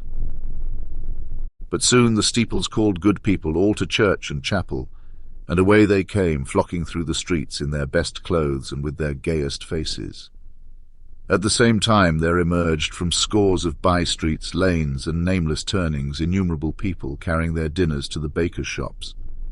The sight of these poor revellers appeared to interest the spirit very much, for he stood with Scrooge beside him in a baker's doorway, and taking off the covers as their bearers passed, sprinkled incense on their dinners from his torch. And it was a very uncommon kind of torch, for once or twice, when there were angry words between some dinner-carriers who had jostled each other, he shed a few drops of water on them from it, and their good humour was restored directly. For they said it was a shame to quarrel upon Christmas Day. And so it was. God love it, so it was. In time the bells ceased and the bakers were shut up, and yet there was a genial shadowing forth of all these dinners and the progress of their cooking in the thawed blotch of wet above each baker's oven, where the pavement smoked as if its stones were cooking too. "Is there a peculiar flavour in what you sprinkle from your torch?" asked Scrooge. "There is. My own," replied the spirit. "Would it apply to any kind of dinner on this day?" asked Scrooge. "To any kind," returned the spirit. "Given to the rich, the gift is not needed, but it is most generous when given to a poor one." "Why to a poor one most?" asked Scrooge. "Because it needs it most." "Spirit," said Scrooge after a moment's thought, "I wonder you, of all the beings in the many worlds about us, should desire to cramp these people's opportunities of innocent enjoyment." "Aye," cried the Spirit. "You would deprive them of their means of dining every seventh day, often the only day on which they can be said to dine at all," said Scrooge. "Wouldn't you?" "Aye," cried the Spirit. "You seek to close these places on the seventh day," said Scrooge, "and it comes to the same thing." "I seek," exclaimed the Spirit, "forgive me if I am wrong. It has been done in your name, or at least in that of your family," said Scrooge.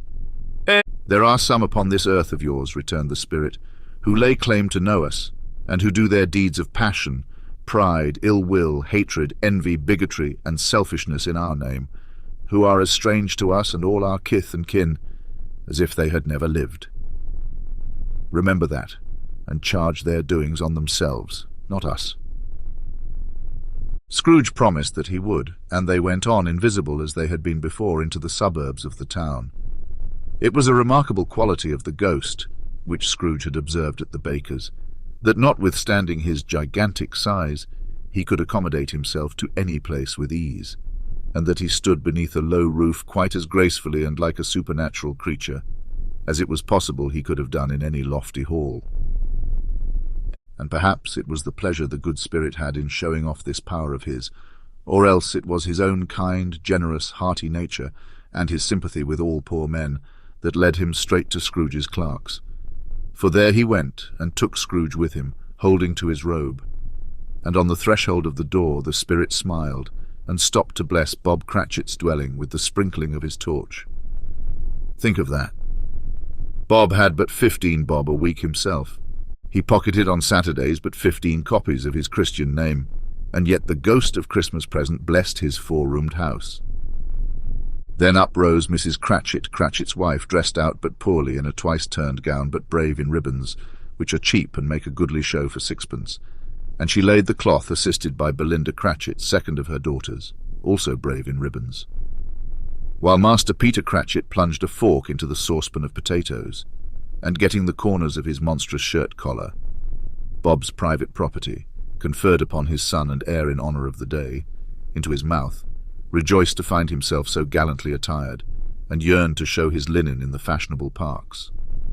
And now 2 smaller Cratchits, boy and girl, came tearing in, screaming that outside the baker's they had smelt the goose, and known it for their own. And basking in luxurious thoughts of sage and onion, these young Cratchits danced about the table, and exalted Master Peter Cratchit to the skies, while he, not proud, although his collars nearly choked him, blew the fire until the slow potatoes bubbling up knocked loudly at the saucepan lid to be let out and peeled. "What has ever got your precious father, then?" said Mrs. Cratchit. "And your brother, Tiny Tim? And Martha wasn't as late last Christmas Day by half an hour?" "Here's Martha, mother," said a girl, appearing as she spoke. "Here's Martha, mother," cried the 2 young Cratchits. "Hurrah! There's such a goose, Martha." "Why, bless your heart alive, my dear, how late you are," said Mrs. Cratchit, kissing her a dozen times and taking off her shawl and bonnet for her with officious zeal. "We had a deal of work to finish up last night," replied the girl, "and had to clear away this morning, mother." "Well, never mind so long as you are come," said Mrs. Cratchit. "Sit ye down before the fire, my dear, and have a warm, Lord bless ye." "No, no, there's father coming," cried the 2 young. The Cratchits, who were everywhere at once, exclaimed, "Hide, Martha, hide!" So Martha hid herself, and in came little Bob, the father, with at least 3 feet of comforter, exclusive of the fringe hanging down before him. His threadbare clothes were darned up and brushed to look seasonable, and Tiny Tim was upon his shoulder. Alas for Tiny Tim, he bore a little crutch and had his limbs supported by an iron frame. "Why, where's our Martha?" cried Bob Cratchit, looking round. "Not coming," said Mrs. Cratchit. "Not coming," said Bob, with a sudden decline in his high spirits, for he had been Tim's blood horse all the way from church, and had come home rampant. "Not coming upon Christmas Day." Martha didn't like to see him disappointed, even if it were only in jest. So she came out prematurely from behind the closet door and ran into his arms, while the 2 young Cratchits hustled Tiny Tim and bore him off into the wash-house, so that he might hear the pudding singing in the copper. And how did little Tim behave? asked Mrs. Cratchit when she had rallied Bob on his credulity, and Bob had hugged his daughter to his heart's content. "As good as gold," said Bob, "and better. Somehow he gets thoughtful, sitting by himself so much, and thinks the strangest things you ever heard. He told me coming home that he hoped the people saw him in the church because he was a cripple, and it might be pleasant to them to remember upon Christmas Day, who made lame beggars walk and blind men see." Bob's voice was tremulous when he told them this, and trembled more when he said that Tiny Tim was growing strong and hearty. His active little crutch was heard upon the floor, and back came Tiny Tim before another word was spoken, escorted by his brother and sister to his stool before the fire. While Bob, turning up his cuffs, as if, poor fellow, they were capable of being made more shabby, compounded some hot mixture in a jug with gin and lemons, and stirred it round and put it on the fire to simmer, Master Peter and the two ubiquitous young Cratchits went to fetch the goose, with which they soon returned in high procession. He told them to simmer. Master Peter and the two ubiquitous young Cratchits went to fetch the goose, with which they soon returned in high procession. Such a bustle ensued that you might have thought a goose the rarest of all birds, a feathered phenomenon to which a black swan was a matter of course, and in truth it was something very like it in that house. Mrs. Cratchit made the gravy, ready beforehand in a little saucepan, hissing hot. Master Peter mashed the potatoes with incredible vigour. Miss Belinda sweetened up the apple sauce. Martha dusted the hot plates. Bob took Tiny Tim beside him in a tiny corner at the table. The two young Cratchits set chairs for everybody, not forgetting themselves, and mounting guard upon their posts, crammed spoons into their mouths, lest they should shriek for goose before their turn came to be helped. At last the dishes were set on, and grace was said. It was succeeded by a breathless pause, as Mrs. Cratchit, looking slowly all along the carving knife, prepared to plunge it into the breast. But when she did, and when the long-expected gush of stuffing issued forth, one murmur of delight arose all around the board, and even Tiny Tim, excited by the two young Cratchits, beat on the table with the handle of his knife and feebly cried, "Hurrah!" There never was such a goose. Bob said he didn't believe there ever was such a goose cooked. Its tenderness and flavour, size and cheapness were the themes of universal admiration. Eked out by apple sauce and mashed potatoes, it was a sufficient dinner for the whole family. Indeed, as Mrs. Cratchit said with great delight, surveying one small atom of a bone upon the dish, they hadn't eaten it all at last. Yet everyone had had enough, and the youngest Cratchits in particular were steeped in sage and onion to the eyebrows.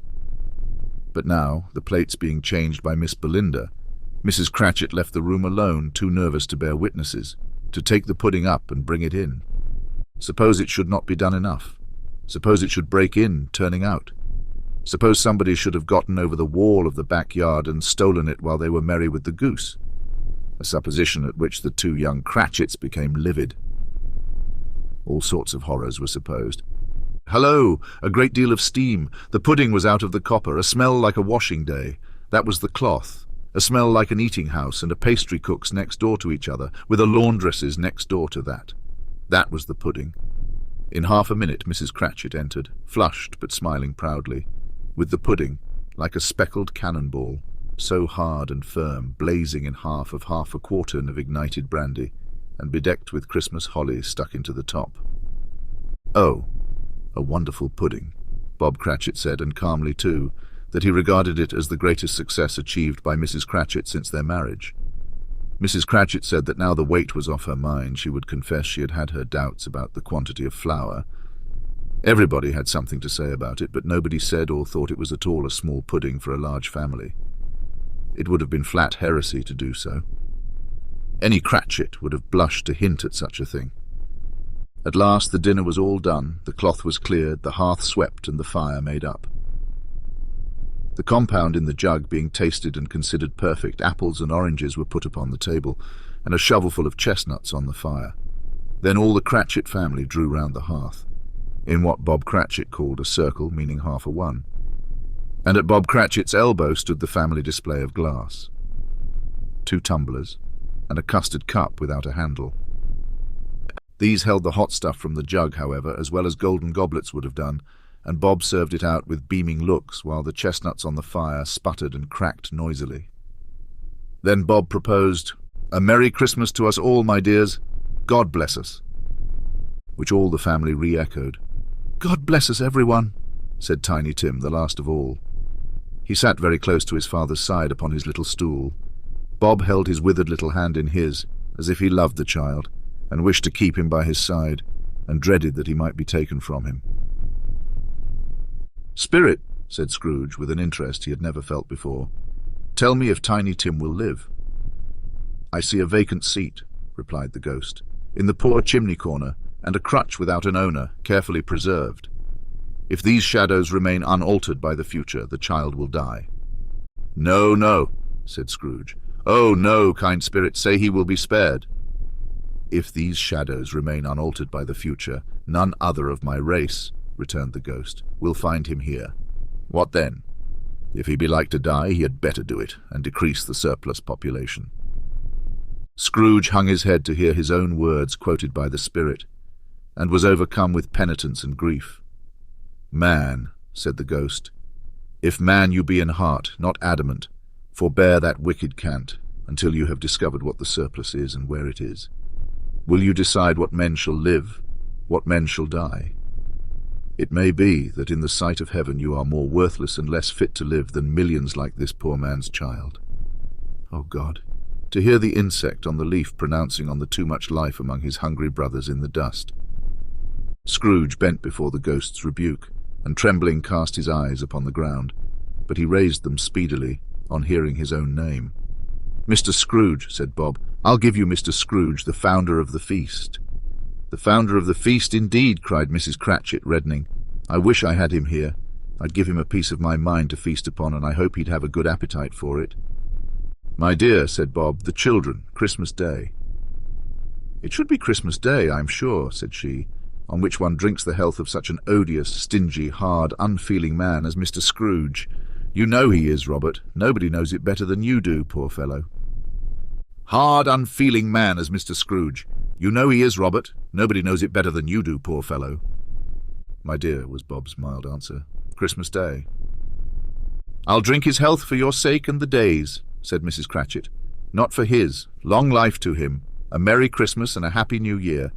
He'll be very merry and very happy, I have no doubt." The children drank the toast after her. It was the first of their proceedings which had no heartiness. Tiny Tim drank it last of all, but he didn't care twopence for it. Scrooge was the ogre of the family. The mention of his name cast a dark shadow on the party, which was not dispelled for a full 5 minutes. After it had passed away, they were 10 times merrier than before, from the mere relief of Scrooge the Baleful being done with. Bob Cratchit told them how he had a situation in his eye for Master Peter, which would bring in, if obtained, full 5 and 6pence weekly. The 2 young Cratchits laughed tremendously at the idea of Peter being a man of business, and Peter himself looked thoughtfully at the fire from between his collars, as if he were deliberating what particular investments he should favour when he came into the receipt of that bewildering income. Martha, who was a poor apprentice at a milliner's, then told them what kind of work she had to do and how many hours she worked at a stretch, and how she meant to lie abed tomorrow morning for a good long rest. Tomorrow being a holiday, she passed at home. Also how she had seen a countess and a lord some days before, and how the lord was much about as tall as Peter. At which Peter pulled up his collars so high that you couldn't have seen his head if you had been there. All this time the chestnuts and the jug went round, and by they had a song about a lost child travelling in the snow from Tiny Tim, who had a plaintive little voice and sang it very well indeed. There was nothing of high mark in this. They were not a handsome family, they were not well dressed. Their shoes were far from being waterproof, their clothes were scanty, and Peter might have known, and very likely did, the inside of a pawnbroker's. But they were happy, grateful, pleased with one another, and contented with the time. And when they faded, and looked happier yet in the bright sprinklings of the spirit's torch at parting, Scrooge had his eye upon them, and especially on Tiny Tim, until the last. By this time it was getting dark and snowing pretty heavily, and as Scrooge and the spirit went along the streets, the brightness of the roaring fires in kitchens, parlours, and all sorts of rooms was wonderful. Here the flickering of the blaze showed preparations for a cosy dinner, with hot plates baking through and through before the fire, and deep red curtains ready to be drawn to shut out cold and darkness. There all the children of the house were running out into the snow to meet their married sisters, brothers, cousins, uncles, aunts, and be the first to greet them. Here again were shadows on the window blind of guests assembling, and there a group of handsome girls, all hooded and fur-booted and all chattering at once, tripped lightly off to some near neighbour's house, where, woe upon the single man who saw them enter. Artful witches, well they knew it, in a glow.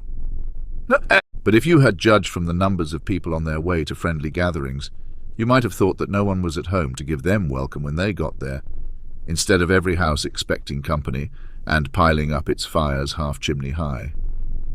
Blessings on it, how the ghost exulted, how it bared its breadth of breast and opened its capacious palm and floated on, outpouring with a generous hand its bright and harmless mirth on everything within its reach.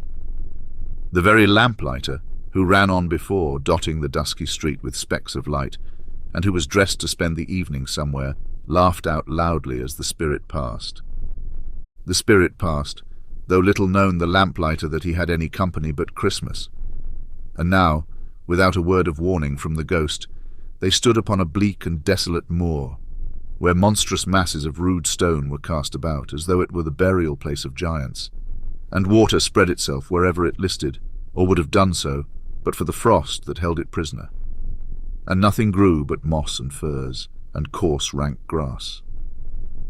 Down in the west the setting sun had left a streak of fiery red, which glared upon the desolation for an instant, like a sullen eye, and frowning lower, lower, lower yet, was lost in the thick gloom of darkest night. "What place is this?" asked Scrooge. "A place where miners live, who labour in the bowels of the earth," returned the spirit. "But they know me. See!" A light shone from the window of a hut, and swiftly they advanced towards it. Passing through the wall of mud and stone, they found a cheerful company assembled round a glowing fire. An old man and woman with their children and their children's children, and another generation beyond that, all decked out gaily in their holiday attire. The old man, in a voice that seldom rose above the howling of the wind upon the barren waste, was singing them a Christmas song. It had been a very old song when he was a boy, and from time to time they all joined in the chorus. So surely as they raised their voices, the old man got quite blithe and loud, and so surely as they stopped, his vigour sank again. The spirit did not tarry here, but bade Scrooge hold his robe, and passing on above the moor, sped whither? Not to see, to see. To Scrooge's horror, looking back, he saw the last of the land, a frightful range of rocks behind them, and his ears were deafened by the thundering of water, as it rolled and roared and raged among the dreadful caverns it had worn, and fiercely tried to undermine the earth. Built upon a dismal reef of sunken rocks, some league or so from on the shore, where the waters chafed and dashed the wild year through, there stood a solitary lighthouse. Great heaps of seaweed clung to its base, and storm birds, born of the wind, one might suppose, as seaweed of the water, rose and fell about it, like the waves they skimmed. But even here 2 men who watched the light had made a fire that, through the loophole in the thick stone wall, shed out a ray of brightness on the awful sea. Joining their horny hands over the rough table at which they sat, they wished each other Merry Christmas in their can of grog. And one of them, the elder too, with his face all damaged and scarred with hard weather, as the figurehead of an old ship might be, struck up a sturdy song that was like a gale in itself. Again the ghost sped on, above the black and heaving sea, on, until, being far away, as he told Scrooge, from any shore, they lighted on a ship. They stood beside the helmsman at the wheel, the lookout in the bow, the officers who had the watch. Dark, ghostly figures in their several stations, but every man among them hummed a Christmas tune, or had a Christmas thought, or spoke below his breath to his companion of some bygone Christmas day with homeward hopes belonging to it. And every man on board, waking or sleeping, good or bad, had a kinder word for another on that day than on any day in the year, and had shared to some extent in its festivities, and had remembered those he cared for at a distance, and had known that they delighted to remember him. It was a great surprise to Scrooge, while listening to the moaning of the wind and thinking what a solemn thing it was to move on through the lonely darkness over an unknown abyss, whose depths were secrets as profound as death. It was a great surprise to Scrooge, while thus engaged, to hear a hearty laugh. It was a much greater surprise to Scrooge to recognize it as his own nephew's, and to find himself in a bright, dry, gleaming room with the spirit standing, smiling by his side and looking at that same nephew with approving affability. "Ha ha!" laughed Scrooge's nephew. "Ha ha ha!" If you should happen, by any unlikely chance, to know a man more blessed in a laugh than Scrooge's nephew, all I can say is, I should like to know him too. Introduce him to me, and I'll cultivate his acquaintance. It is a fair, even-handed, noble adjustment of things that while there is infection in disease and sorrow, there is nothing in the world so irresistibly contagious as laughter and good humour.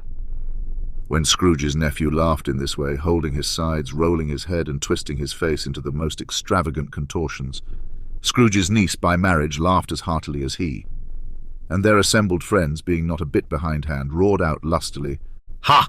Ha! Ha! Ha! Ha! Ha!" "He said that Christmas was a humbug, as I live," cried Scrooge's nephew. "He believed it too." "More shame for him, Fred," said Scrooge's niece indignantly. "Bless those women. They never do anything by halves. They are always in earnest." She was very pretty, exceedingly pretty, with a dimpled, surprised-looking capital face, a ripe little mouth that seemed made to be kissed, as no doubt it was, all kinds of good little dots about her chin that melted into one another when she laughed, and the sunniest pair of eyes you ever saw in any little creature's head. Altogether, she was what you would have called provoking, you know, but satisfactory too. Oh, perfectly satisfactory. "He's a comical old fellow," said Scrooge's nephew.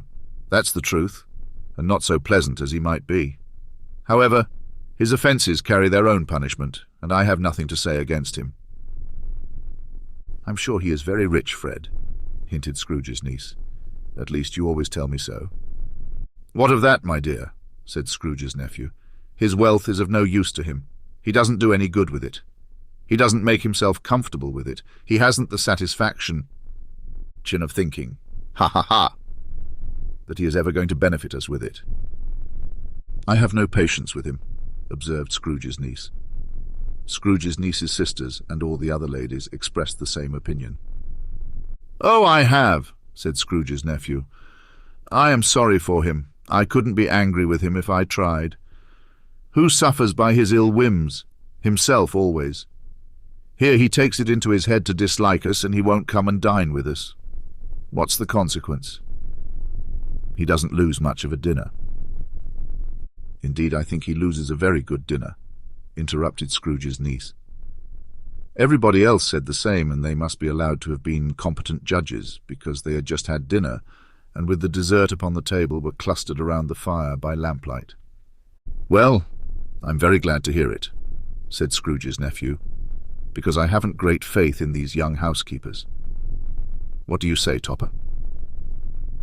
Topper had clearly got his eye upon one of Scrooge's niece's sisters, for he answered that a bachelor was a wretched outcast who had no right to express an opinion on the subject. Whereat Scrooge's niece's sister, the plump one with the lace tucker, not the one with the roses, blushed. "Do go on, Fred," said Scrooge's niece, clapping her hands. "He never finishes what he begins to say. He is such a ridiculous fellow." Scrooge's nephew revelled in another laugh, and as it was impossible to keep the infection off, though the plump sister tried hard to do it with aromatic vinegar, his example was unanimously followed. "I was only going to say," said Scrooge's nephew, "that the consequence of his taking a dislike to us, and not making merry with us, is, as I think, that he loses some pleasant moments which could do him no harm. I'm sure he loses pleasanter companions than he can find in his own thoughts, either in his mouldy old office or his dusty chambers. I mean to give him the same chance every year, whether he likes it or not, for I pity him. He may rail at Christmas till he dies, but he can't help thinking better of it. I defy him. If he finds me going there in good temper, year after year, and saying, 'Uncle Scrooge, how are you?' If it only puts him in the vein to leave his poor clerk £50, that's something, and I think I shook him yesterday." It was their turn to laugh now at the notion of his shaking Scrooge, but being thoroughly good-natured, and not much caring what they laughed at, so long as they laughed at any rate. He encouraged them in their merriment, and passed the bottle joyously. After tea they had some music, for they were a musical family and knew what they were about when they sung a glee or catch, I can assure you, especially Topper, who could growl away in the bass like a good one and never swell the large veins in his forehead or get red in the face over it. Scrooge's niece played well upon the harp and played, among other tunes, a simple little air, a mere nothing, you might learn to whistle it in 2 minutes, which had been familiar to the child who fetched Scrooge from the boarding school, as he had been reminded by the ghost of Christmas past. When this strain of music sounded, all the things that Ghost had shown him came upon his mind. He softened more and more and thought that if he could have listened to it often, years ago, he might have cultivated the kindnesses of life for his own happiness with his own hands, without resorting to the sexton's spade that buried Jacob Marley. But they didn't devote the whole evening to music. After a while they played at forfeits, for it is good to be children sometimes, and never better than at Christmas, when its mighty founder was a child himself. Stop! There was first a game at Blind Man's Buff. Of course there was, and I no more believe Topper was really blind than I believe he had eyes in his boots.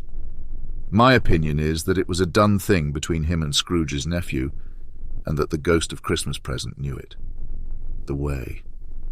And he went after that plump sister in the lace tucker, which was an outrage on the credulity of human nature. Knocking down the fire irons, tumbling over the chairs, bumping against the piano, smothering himself among the curtains. Wherever she went, there he went. He always knew where the plump sister was.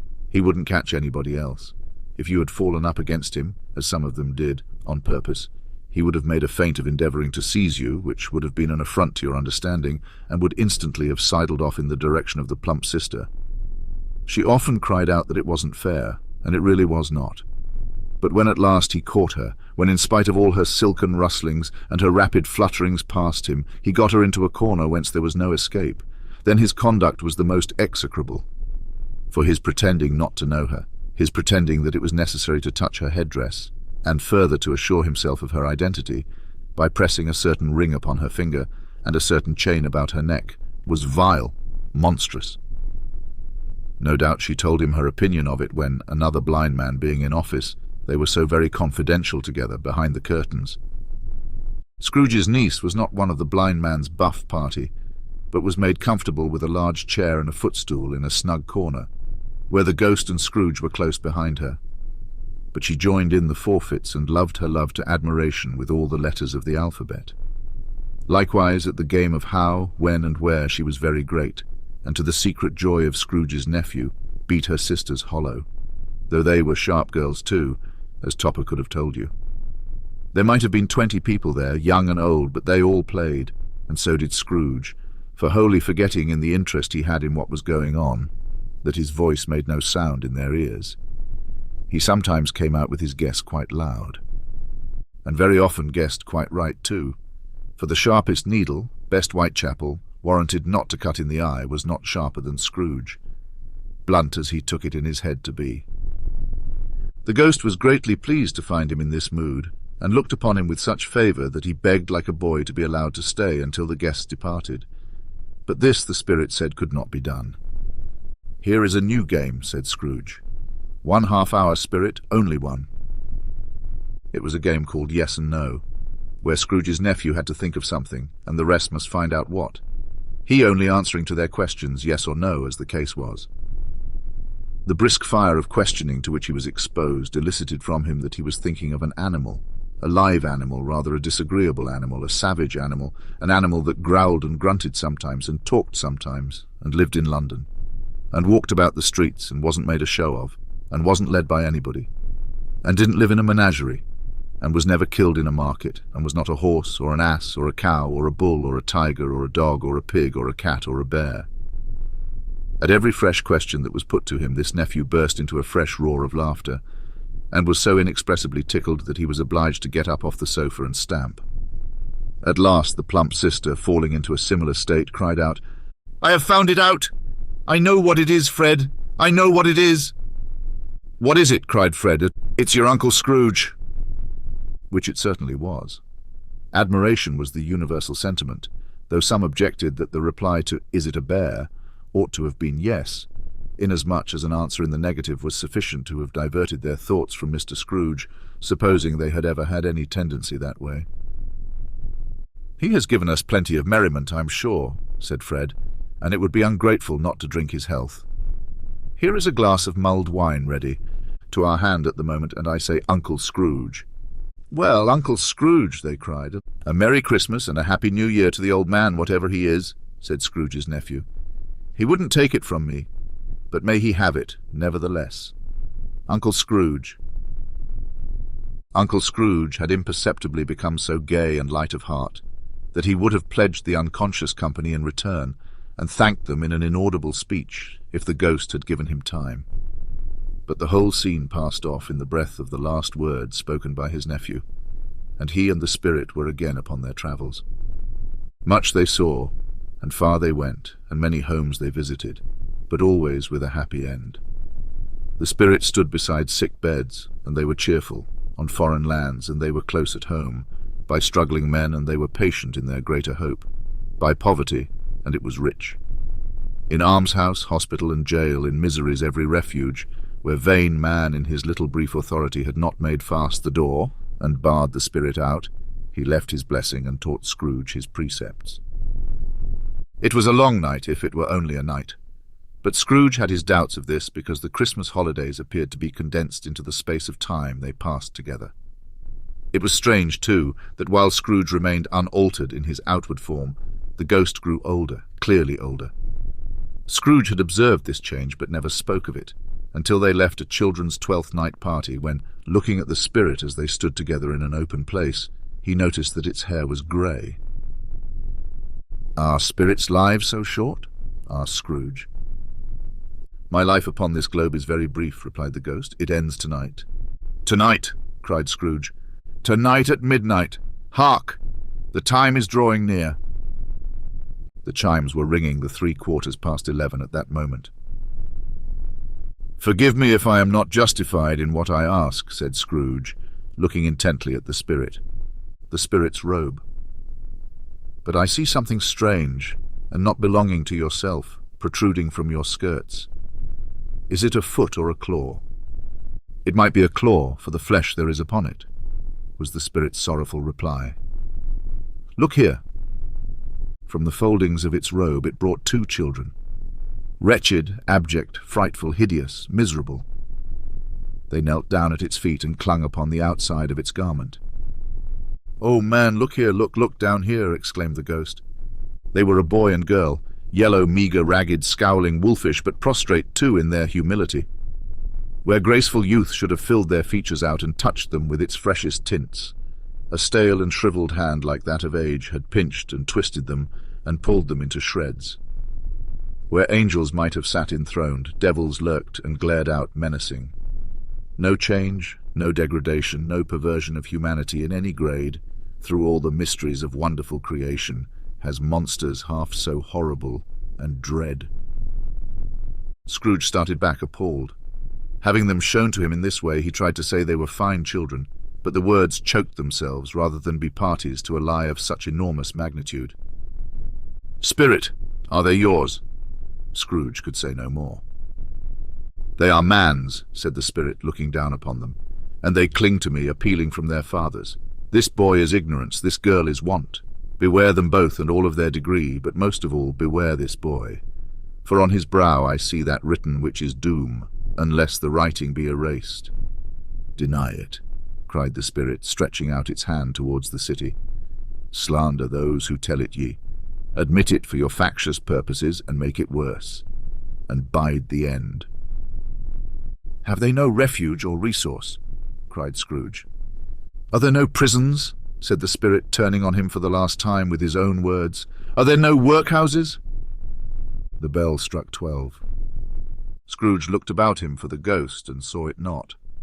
As the last stroke ceased to vibrate, he remembered the prediction of old Jacob Marley, and lifting up his eyes beheld a solemn phantom, draped and hooded, coming like a mist along the ground towards him. Stave the 4, the last of the spirits. The phantom slowly, gravely, silently approached. When it came near him, Scrooge bent down upon his knee. for in the very air through which this spirit moved it seemed to scatter gloom and mystery. It was shrouded in a deep black garment, which concealed its head, its face, its form, and left nothing of it visible save one outstretched hand.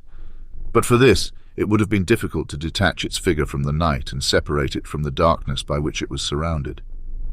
He felt that it was tall and stately when it came beside him, and that its mysterious presence filled him with a solemn dread. He knew no more, for the spirit neither spoke nor moved. "I am in the presence of the ghost of Christmas yet to come," said Scrooge. The spirit answered not, but pointed onward with its hand. "You are about to show me shadows of the things that have not happened, but will happen in the time before us," Scrooge pursued. "Is that so, spirit?" The upper portion of the garment was contracted for an instant in its folds, as if the spirit had inclined its head. That was the only answer he received. Although well used to ghostly company by this time, Scrooge feared the silent shape so much that his legs trembled beneath him, and he found that he could hardly stand when he prepared to follow it. The spirit paused a moment, as observing his condition and giving him time to recover. But Scrooge was all the worse for this. It thrilled him with a vague, uncertain horror to know that behind the dusky shroud there were ghostly eyes intently fixed upon him, while he, though he stretched his own to the utmost, could see nothing but a spectral hand and one great heap of black. "Ghost of the future," he exclaimed, "I fear you more than any spectre I have seen. But as I know your purpose is to do me good, and as I hope to live to be another man from what I was, I am prepared to bear your company and do it with a thankful heart. Will you not speak to me?" "Sure," he exclaimed, "I fear you more than any spectre I have seen. But as I know your purpose is to do me good, and as I hope to live to be another man from what I was, I am prepared to bear you company, and do it with a thankful heart. Will you not speak to me?" It gave him no reply. The hand was pointed straight before them. "Lead on," said Scrooge. "Lead on. The night is waning fast, and it is precious time to me, I know. Lead on, spirit." The phantom moved away, as it had come towards him. Scrooge followed in the shadow of its dress, which bore him up, he thought, and carried him along.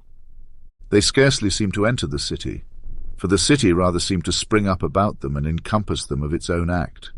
But there they were, in the heart of it, on change, amongst the merchants, who hurried up and down and clinked the money in their pockets and conversed in groups and looked at their watches and trifled thoughtfully with their great gold seals, and so forth, as Scrooge had seen them often.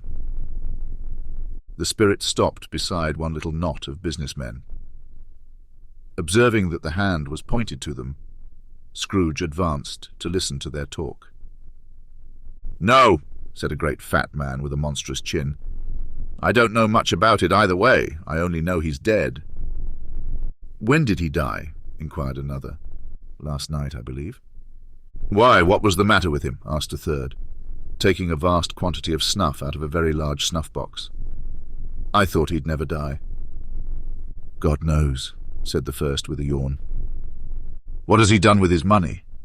asked a red-faced gentleman with a pendulous excrescence on the end of his nose that shook like the gills of a turkey-cock.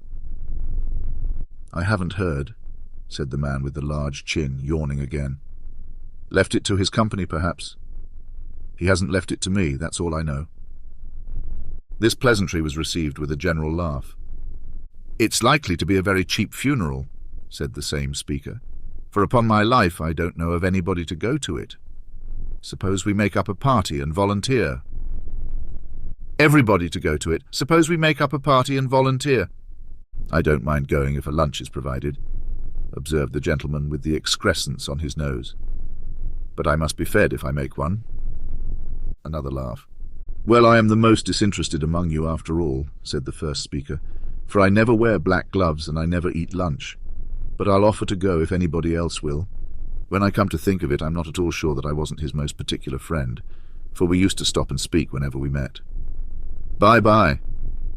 Speakers and listeners strolled away and mixed with other groups. Scrooge knew the men and looked towards the spirit for an explanation. The phantom glided on into a street. Its finger pointed to two persons meeting.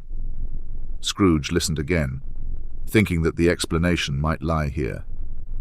He knew these men also perfectly. They were men of business, very wealthy, and of great importance. He had made a point always of standing well in their esteem, in a business point of view, that is, strictly in a business point of view. "How are you?" said one. "How are you?" returned the other. "Well," said the first, "Old Scratch has got his own at last, hey?" "So I am told," returned the second. "Cold, isn't it?" "Seasonable for Christmas time. You're not a skater, I suppose?" No, something else to think of. Good morning." Not another word. That was their meeting, their conversation, and their parting. Scrooge was at first inclined to be surprised that the spirit should attach importance to conversations apparently so trivial, but feeling assured that they must have some hidden purpose, he set himself to consider what it was likely to be. They could scarcely be supposed to have any bearing on the death of Jacob, his old partner, for that was past, and this ghost's province was the future. Nor could he think of anyone immediately connected with himself, to whom he could apply them, but nothing doubting that to whomsoever they applied they had some latent moral for his own improvement. He resolved to treasure up every word he heard, and everything he saw, and especially to observe the shadow of himself when it appeared. For he had an expectation that the conduct of his future self would give him the clue he missed, and would render the solution of these riddles easy. He looked about in that very place for his own image, but another man stood in his accustomed corner, and though the clock pointed to his usual time of day for being there, he saw no likeness of himself among the multitudes that poured in through the porch. It gave him little surprise, however, for he had been revolving in his mind a change of life, and thought and hoped he saw his newborn resolutions carried out in this. Quiet and dark, beside him stood the phantom, with its outstretched hand. When he roused himself from his thoughtful quest, he fancied from the turn of the hand, and its situation in reference to himself, that the unseen eyes were looking at him keenly. It made him shudder and feel very cold. They left the busy scene, and went into an obscure part of the town where Scrooge had never penetrated before, although he recognized its situation, and its bad repute. The ways were foul and narrow, the shops and houses wretched, the people half-naked, drunken, slipshod, ugly. Alleys and archways, like so many cesspools, disgorged their offences of smell and dirt and life upon the straggling streets, and the whole quarter reeked with crime, with filth and misery. Far in this den of infamous resort, there was a low-browed, beetling shop below a penthouse roof where iron, old rags, bottles, bones, and greasy offal were bought. Upon the floor within were piled up heaps of rusty keys, nails, chains, hinges, files, scales, weights, and refuse iron of all kinds. Secrets that few would like to scrutinize were bred and hidden in mountains of unseemly rags, masses of corrupted fat, and sepulchres of bones. Sitting, lingering among the wares he dealt in, by a charcoal stove made of old bricks, was a grey-haired rascal, nearly 70 years of age, who had screened himself from the cold air without by a frowsy curtaining of miscellaneous tatters, hung upon a line, and smoked his pipe in all the luxury of calm retirement. Scrooge and the phantom came into the presence of this man, just as a woman with a heavy bundle slunk into the shop. But she had scarcely entered, when another woman similarly laden came in too, and she was closely followed by a man in faded black, who was no less startled by the sight of them than they had been upon the recognition of each other. After a short period of blank astonishment in which the old man with the pipe had joined them, they all three burst into a laugh. "Let the charwoman alone be the first," cried she who had entered first. "Let the laundress alone to be the second, and let the undertaker's man alone to be the third. Look here, old Joe, here's a chance. If we haven't all three met here without meaning it—" "You couldn't have met in a better place," said old Joe, removing his pipe from his mouth. "Come into the parlour. You were made free of it long ago, you know, and the other two aren't strangers. Stop till I shut the door of the shop. Ah, how it squeaks! There isn't such a rusty bit of metal in the place as its own hinges, I believe, and I'm sure there's no such old bones here as mine. Ha! We're all suitable to our calling, we're well matched. Come into the parlour, come into the parlour." The parlour was the space behind the screen of rags. The old man raked the fire together with an old stair-rod, and having trimmed his smoky lamp, for it was night, with the stem of his pipe, put it in his mouth again. While he did this, The woman who had already spoken threw her bundle on the floor and sat down in a flaunting manner on a stool, crossing her elbows on her knees and looking with a bold defiance at the other two. "What odds then? What odds, Mrs. Dilber?" said the woman. "Every person has a right to take care of themselves. He always did." "That's true indeed," said the laundress, "no man more so." "Why then, don't stand staring as if you were afraid, woman. Who's the wiser? We're not going to pick holes in each other's coats, I suppose." "No, indeed," said Mrs. Dilber and the man together. "We should hope not." "Very well, then," cried the woman. "That's enough. Who's the worse for the loss of a few things like these? Not a dead man, I suppose." "No, indeed," said Mrs. Dilber, laughing. "If he wanted to keep them after he was dead, a wicked old screw," pursued the woman. "Why wasn't he natural in his lifetime? If he had been, he'd have had somebody to look after him when he was struck with death, instead of lying gasping out his last there, alone by himself." "It's the truest word that ever was spoke," said Mrs. Dilber. "It's a judgment on him." "I wish it was a little heavier judgment," replied the woman, "and it should have been, you may depend upon it, if I could have laid my hands on anything else. Open that bundle, old Joe, and let me know the value of it. Speak out plain. I'm not afraid to be the first, nor afraid for them to see it. We know pretty well that we were helping ourselves before we met here, I believe. It's no sin. Open the bundle, Joe." But the gallantry of her friends would not allow of this, and the man in faded black, mounting the breach first, produced his plunder. It was not extensive. A seal or two, a pencil case, a pair of sleeve buttons, and a brooch of no great value were all. They were severally examined and appraised by old Joe, who chalked the sums he was disposed to give for each upon the wall, and added them up into a total when he found there was nothing more to come. "That's your account," said Joe, "and I wouldn't give another sixpence if I was to be boiled for not doing it. Who's next?" Mrs. Dilber was next.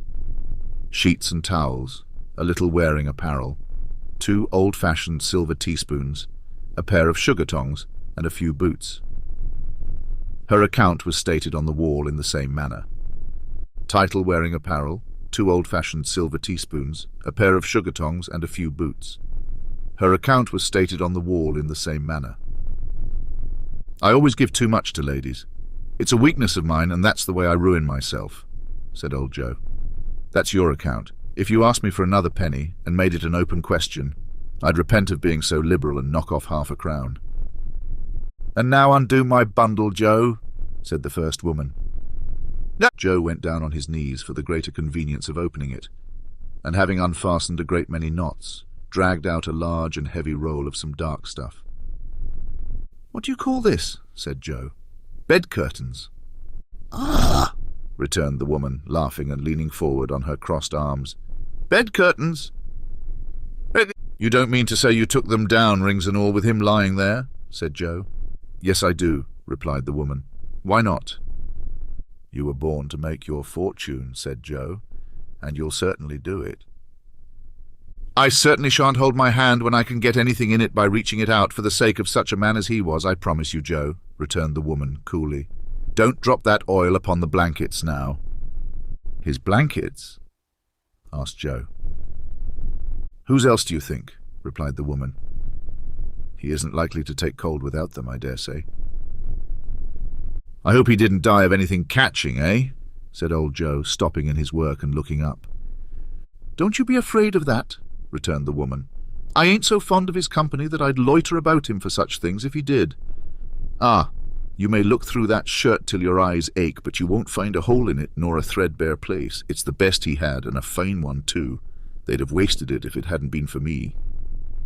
"What do you call wasting of it?" asked old Joe. "Putting it on him to be buried in, to be sure," replied the woman with a laugh. "Somebody was fool enough to do it, but I took it off again. If calico isn't good enough for such a purpose, it isn't good enough for anything. It's quite as becoming to the body. He can't look uglier than he did in that one. Though for such a purpose, it isn't good enough for anything. It's quite as becoming to the body. He can't look uglier than he did in that one." Scrooge listened to this dialogue in horror. As they sat grouped about their spoil in the scanty light afforded by the old man's lamp, he viewed them with a detestation and disgust which could hardly have been greater, though they had been obscene demons marketing the corpse itself.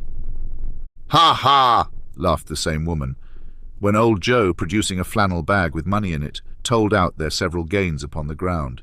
"This is the end of it, you see. He frightened everyone away from him when he was alive to profit us when he was dead. Ha ha ha!" "Spirit," said Scrooge, shuddering from head to foot. I see. The case of this unhappy man might be my own. My life tends that way now. Merciful heaven, what is this?" He recoiled in terror, for the scene had changed, and now he almost touched a bed. A bare, uncurtained bed, on which, beneath a ragged sheet, there lay something covered up, which, though it was dumb, announced itself in awful language. The room was very dark, too dark to be observed with any accuracy, though Scrooge glanced round it in obedience to a secret impulse, anxious to know what kind of room it was. A pale light rising in the outer air fell straight upon the bed, and on it, plundered and bereft, unwatched, unwept, uncared for, was the body of this man. Scrooge glanced towards the phantom. Its steady hand was pointed to the head.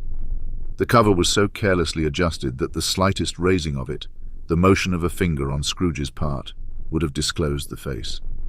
He thought of it, felt how easy it would be to do, and longed to do it, but had no more power to withdraw the veil than to dismiss the spectre at his side. "O cold, cold, rigid, dreadful death, set up your altar here, and dress it with such terrors as you have at your command, for this is your dominion. But of the loved, revered, and honoured head, thou canst not turn one hair to thy dread purposes, or make one feature odious. It is not that the hand is heavy and will fall down when released. It is not that the heart and pulse are still, but that the hand was open, generous, and true. The heart brave, warm, and tender, and the pulse a man's. Strike, shadow, strike! And see his good deeds springing from the wound to sow the world with life immortal." No voice pronounced these words in Scrooge's ears, and yet he heard them when he looked upon the bed. He thought if this man could be raised up now, what would be his foremost thoughts? Avarice, hard-dealing, griping cares. They have brought him to a rich end, truly. He lay in the dark, empty house with not a man, a woman, or a child to say that he was kind to me in this or that, and for the memory of one kind word I will be kind to him. A cat was tearing at the door, and there was a sound of gnawing rats beneath the hearthstone. What they wanted in the room of death, and why they were so restless and disturbed, Scrooge did not dare to think. "Spirit," he said, "this is a fearful place. In leaving it, I shall not leave its lesson, trust me. Let us go." Still the ghost pointed with an unmoved finger to the head. "I understand you," Scrooge returned, "and I would do it if I could. But I have not the power, Spirit. I have not the power." Again it seemed to look upon him.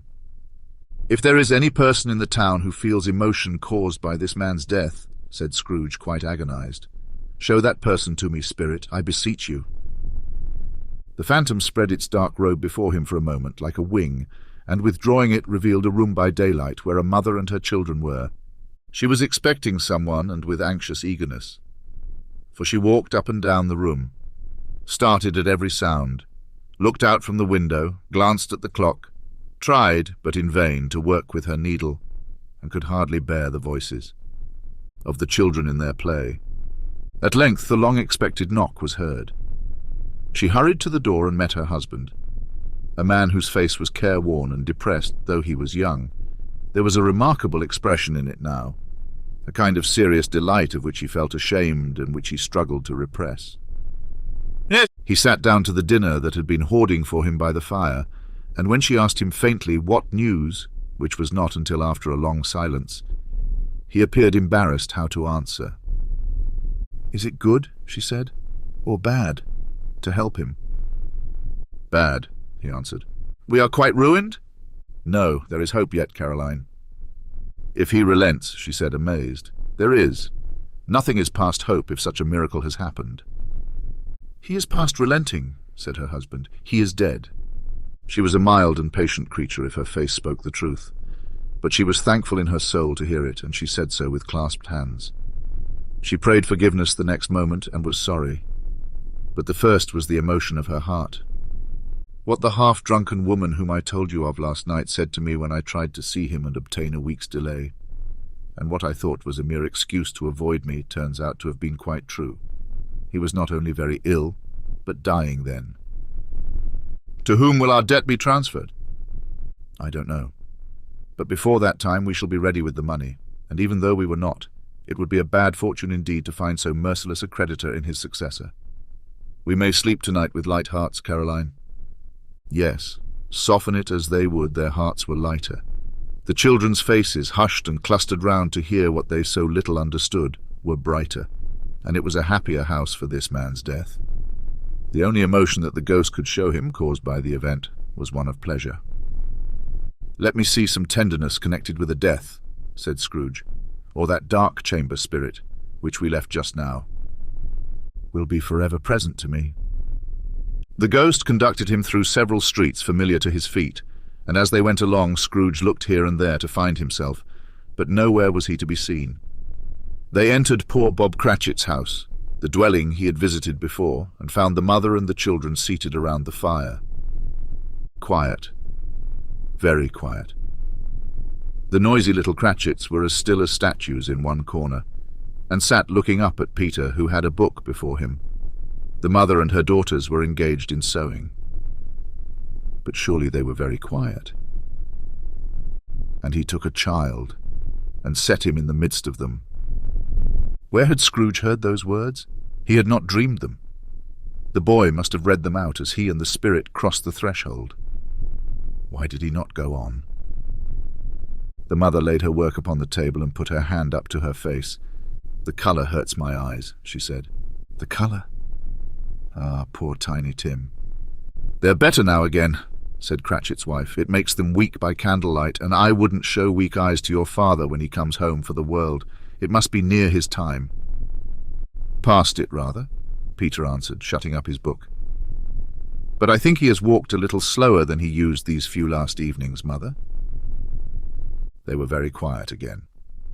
At last she said, and in a steady, cheerful voice that only faltered once, I have known him walk with Tiny Tim upon his shoulder, very fast indeed. And so have I, cried Peter. Often? And so have I, exclaimed another. So had all.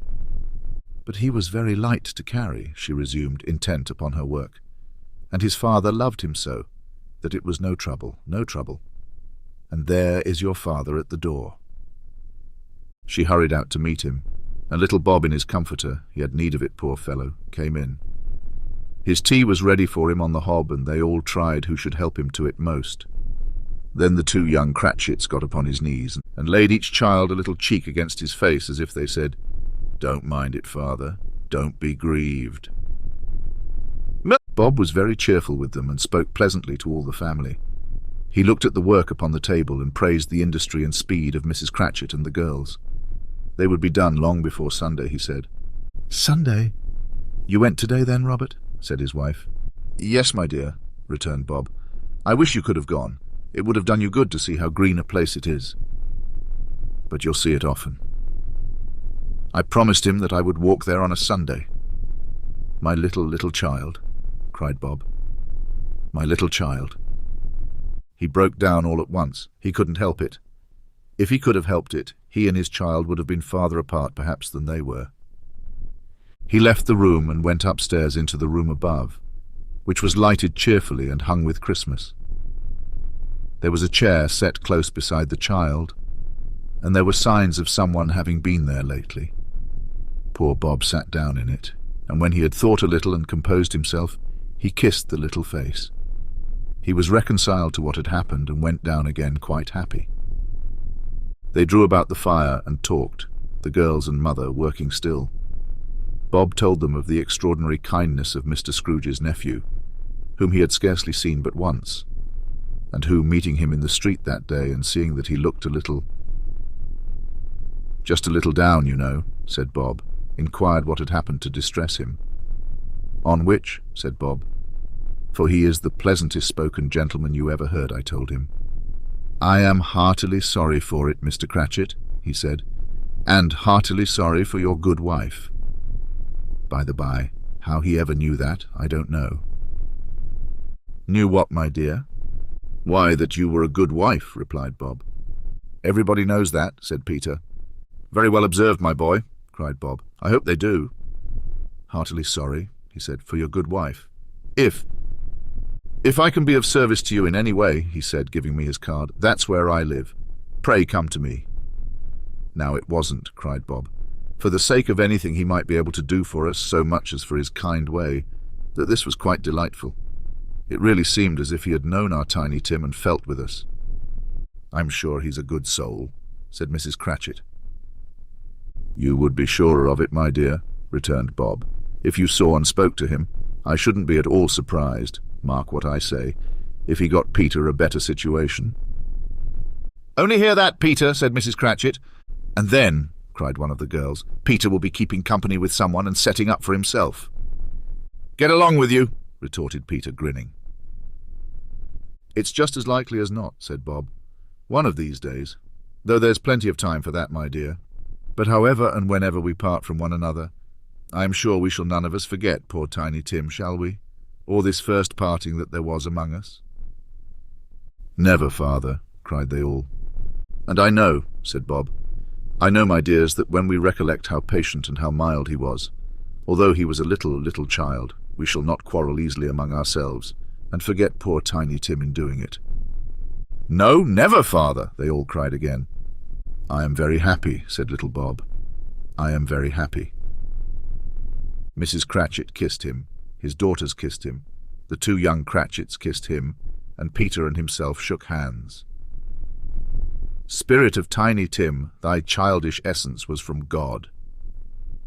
Spectre, said Scrooge, something informs me that our parting moment is at hand. I know it, but I know not how. Tell me what man that was whom we saw lying dead. The ghost of Christmas. Yet to come conveyed him as before, though at a different time, he thought.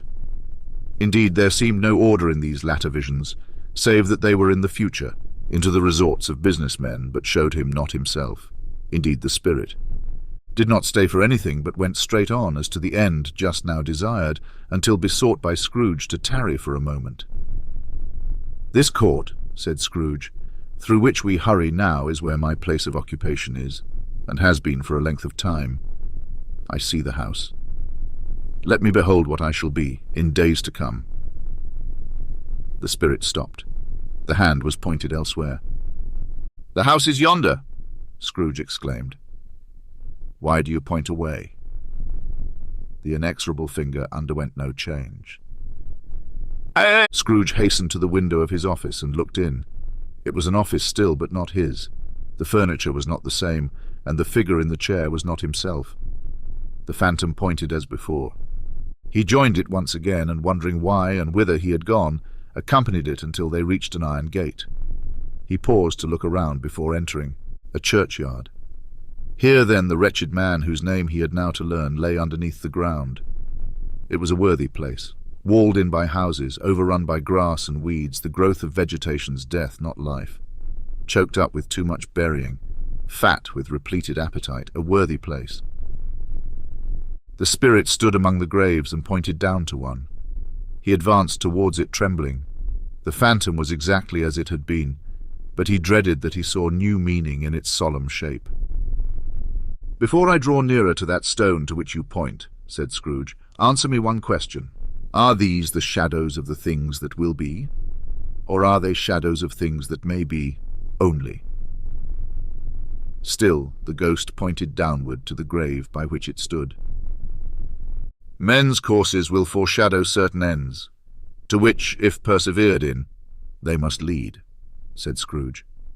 But if the courses be departed from, the ends will change. Say it is thus with what you show me. The spirit was immovable as ever.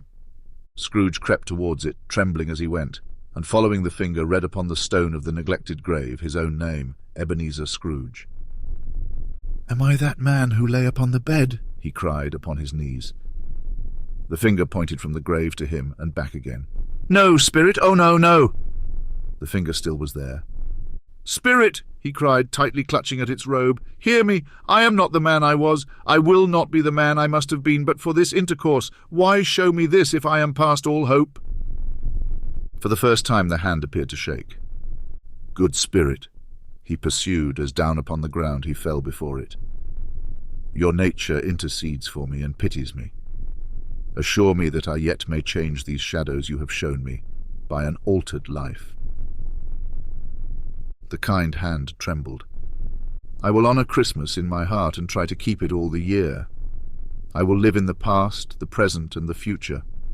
The spirits of all three shall strive within me. I will not shut out the lessons that they teach. Oh, tell me I may sponge away the writing on this stone." In his agony, he caught the spectral hand. It sought to free itself, but he was strong in his entreaty and detained it. The spirit, stronger yet, repulsed him. Holding up his hands in a last prayer to have his fate reversed, he saw an alteration in the phantom's hood and dress. It shrunk, collapsed, and dwindled down into a bedpost. Yes, and the bedpost was his own. The bed was his own. The room was his own. Best and happiest of all, the time before him was his own to make amends in. "I will live in the past, the present, and the future," Scrooge repeated as he scrambled out of bed. "The spirits of all three shall strive within me. Oh, Jacob Marley, heaven and the Christmas time be praised for this. I say it on my knees, old Jacob, on my knees." He was so fluttered and so glowing with his good intentions that his broken voice would scarcely answer to his call. He had been sobbing violently in his conflict with the spirit, and his face was wet with tears. "They are not torn down!" cried Scrooge, folding one of his bed curtains in his arm. He remains in his arms. "They are not torn down, rings and all. They are here. I am here. The shadows of the things that would have been may be dispelled. They will be. I know they will."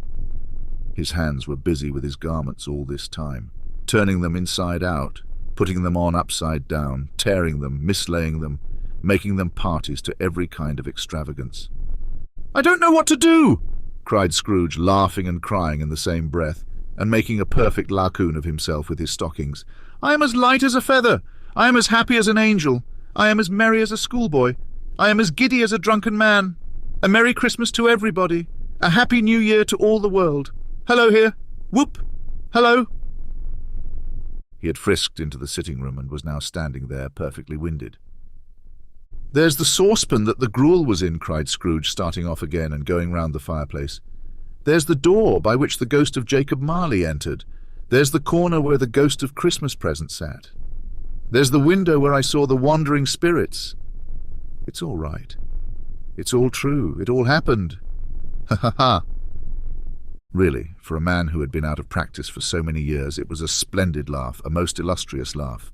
The father of a long, long line of brilliant laughs. "I don't know what day of the month it is," said Scrooge. "I don't know how long I've been among the spirits. I don't know anything. I'm quite a baby. Never mind, I don't care. I'd rather be a baby. Hello, whoop, hello here." He was checked in his transports by the churches ringing out the lustiest peals he had ever heard. Clash, clang, hammer, ding-dong, bell, bell-dong-ding, hammer, clang, clash. Oh, glorious, glorious. Running to the window, he opened it and put out his head. No fog, no mist.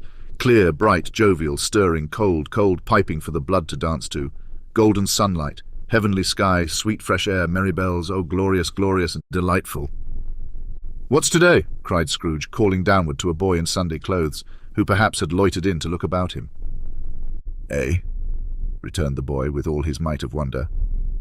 "What's today, my fine fellow?" said Scrooge. "Today," replied the boy. "Why, Christmas Day." "It's Christmas Day," said Scrooge to himself. "I haven't missed it. The spirits have done it all in one night. They can do anything they like. Of course they can. Of course they can. Hello, my fine fellow." "Hello," returned the boy. "Do you know the poulterers in the next street but one at the corner?" Scrooge inquired. "I should hope I did," replied the lad. "An intelligent boy," said Scrooge. "A remarkable boy. Do you know whether they've sold the prize turkey that was hanging up there?" "Not the little prize turkey, the big one." "What, the one as big as me?" returned the boy. "What a delightful boy," said Scrooge. "It's a pleasure to talk to him. Yes, my buck." "It's hanging there now," replied the boy. "Is it?" said Scrooge. "Go and buy it." "Walker!" exclaimed the boy. "No, no," said Scrooge. "I am in earnest. Go and buy it and tell them to bring it here, that I may give them the direction where to take it. Come back with the man and I'll give you a shilling. Come back with him in less than 5 minutes and I'll give you half a crown." The boy was off like a shot. He must have had a steady hand at a trigger who could have got a shot off half so fast. "I'll send it to Bob Cratchit's," whispered Scrooge, rubbing his hands and splitting with a laugh. "He shan't know who sends it. It's twice the size of Tiny Tim. Joe Miller never made such a joke as sending it to Bob's Wilby." The hand in which he wrote the address was not a steady one, but write it he did somehow, and went downstairs to open the street door, ready for the coming of the poulterer's man. As he stood there waiting his arrival, the knocker caught his eye. "I shall love it as long as I live," cried Scrooge, patting it with his hand. "I scarcely ever looked at it before. What an honest expression it has in its face. It's a wonderful knocker. Here's the turkey. Hello, whoop, how are you? Merry Christmas." It was a turkey. He never could have stood upon his legs, that bird. He would have snapped them short off in a minute, like sticks of sealing wax. "Why, it's impossible to carry that to Camden Town," said Scrooge. "You must have a cab." The chuckle with which he said this, and the chuckle with which he paid for the turkey, and the chuckle with which he paid for the cab, and the chuckle with which he recompensed the boy, were only to be exceeded by the chuckle with which he sat down breathless in his chair again, and chuckled till he cried. Shaving was not an easy task, for his hand continued to shake very much, and shaving requires attention, even when you don't dance while you are at it. But if he had cut the end of his nose off, he would have put a piece of sticking plaster over it and been quite satisfied. He dressed himself all in his best, and at last got out into the streets. The people were by this time pouring forth, as he had seen them with the ghost of Christmas present, and walking with his hands behind him, Scrooge regarded everyone with a delighted smile. He looked so irresistibly pleasant, in a word, that 3 or 4 good-humoured fellows said, "Good morning, sir. A Merry Christmas to you." And Scrooge said often afterward that of all the blithe sounds he had ever heard, those were the blithest in his ears. He had not gone far, when coming on towards him he beheld the portly gentleman who had walked into his counting-house the day before, and said, "Scrooge and Marley's, I believe?" It sent a pang across his heart to think how this old gentleman would look upon him when they met. But he knew what path lay straight before him, and he took it. "My dear sir," said Scrooge, quickening his pace and taking the old gentleman by both his hands. With his hands he greeted, "How do you do? I hope you succeeded yesterday. It was very kind of you. A Merry Christmas to you, sir." "Mr. Scrooge?" "Yes," said Scrooge. "That is my name, and I fear it may not be pleasant to you. Allow me to ask your pardon, and will you have the goodness—" Here Scrooge whispered in his ear. "Lord bless me!" cried the gentleman, as if his breath were taken away. "My dear Mr. Scrooge, are you serious?" "If you please," said Scrooge. "Not a farthing less. A great many back payments are included in it, I assure you. Will you do me that favour?" "My dear sir," said the other, shaking hands with him, "I don't know what to say to such munificence." "Don't say anything, please," retorted Scrooge. "Come and see me. Will you come and see me?" "I will," cried the old gentleman, and it was clear he meant to do it. "Thank you," said Scrooge. "I am much obliged to you. I thank you 50 times. Bless you." He went to church and walked about the streets and watched the people hurrying to and fro, and patted children on the head and questioned beggars, and looked down into the kitchens of houses and up to the windows and found that everything could yield him pleasure. He had never dreamed that any walk, that anything, could give him so much happiness. In the afternoon he turned his steps towards his nephew's house. He passed the door a dozen times before he had the courage to go up and knock, but he made a dash and did it. "Is your master at home, my dear?" said Scrooge to the girl. Nice girl. Very. "Yes, sir." "Where is he, my love?" said Scrooge. "He's in the dining-room, sir, along with the mistress. I'll show you upstairs, if you please." "Thank you." "He knows me," said Scrooge, with his hand already on the dining-room lock. "I'll go in here, my dear." He turned it gently and sidled his face in, round the door. They were looking at the table, which was spread out in great array, for these young housekeepers are always nervous on such points, and like to see that everything is right. "I'd like to see that everything is right." "Fred," said Scrooge, dear heart alive, how his niece by marriage started. Scrooge had forgotten, for the moment, about her sitting in the corner with the footstool, or he wouldn't have done it on any account. "Why, bless my soul," cried Fred. "Who's that?" "It's I, your Uncle Scrooge. I've come to dinner. Will you let me in, Fred?" "Let him in." It is a mercy he didn't shake his arm off. He was at home in 5 minutes. Nothing could be heartier. His niece looked just the same. So did Topper when he came. So did the plump sister when she came. So did everyone when they came. Wonderful party, wonderful games, wonderful unanimity, wonderful happiness. But he was early at the office next morning. Oh, he was early there. If he could only be there first and catch Bob Cratchit coming late. That was the thing he had set his heart upon. And he did it. Yes, he did. The clock struck 9. No Bob, 1:15, no Bob. He was full 18 minutes and a half behind his time. Scrooge sat with his door wide open that he might see him come into the tank. His hat was off before he opened the door, his comforter too. He was on his stool in a jiffy, driving away with his pen as if he were trying to overtake 9 o'clock. "Hello," growled Scrooge in his accustomed voice, as near as he could feign it. "What do you mean by coming here at this time of day?" "I'm very sorry, sir," said Bob. "I'm behind my time." "You are?" repeated Scrooge. "Yes, I think you are. Step this way, sir, if you please."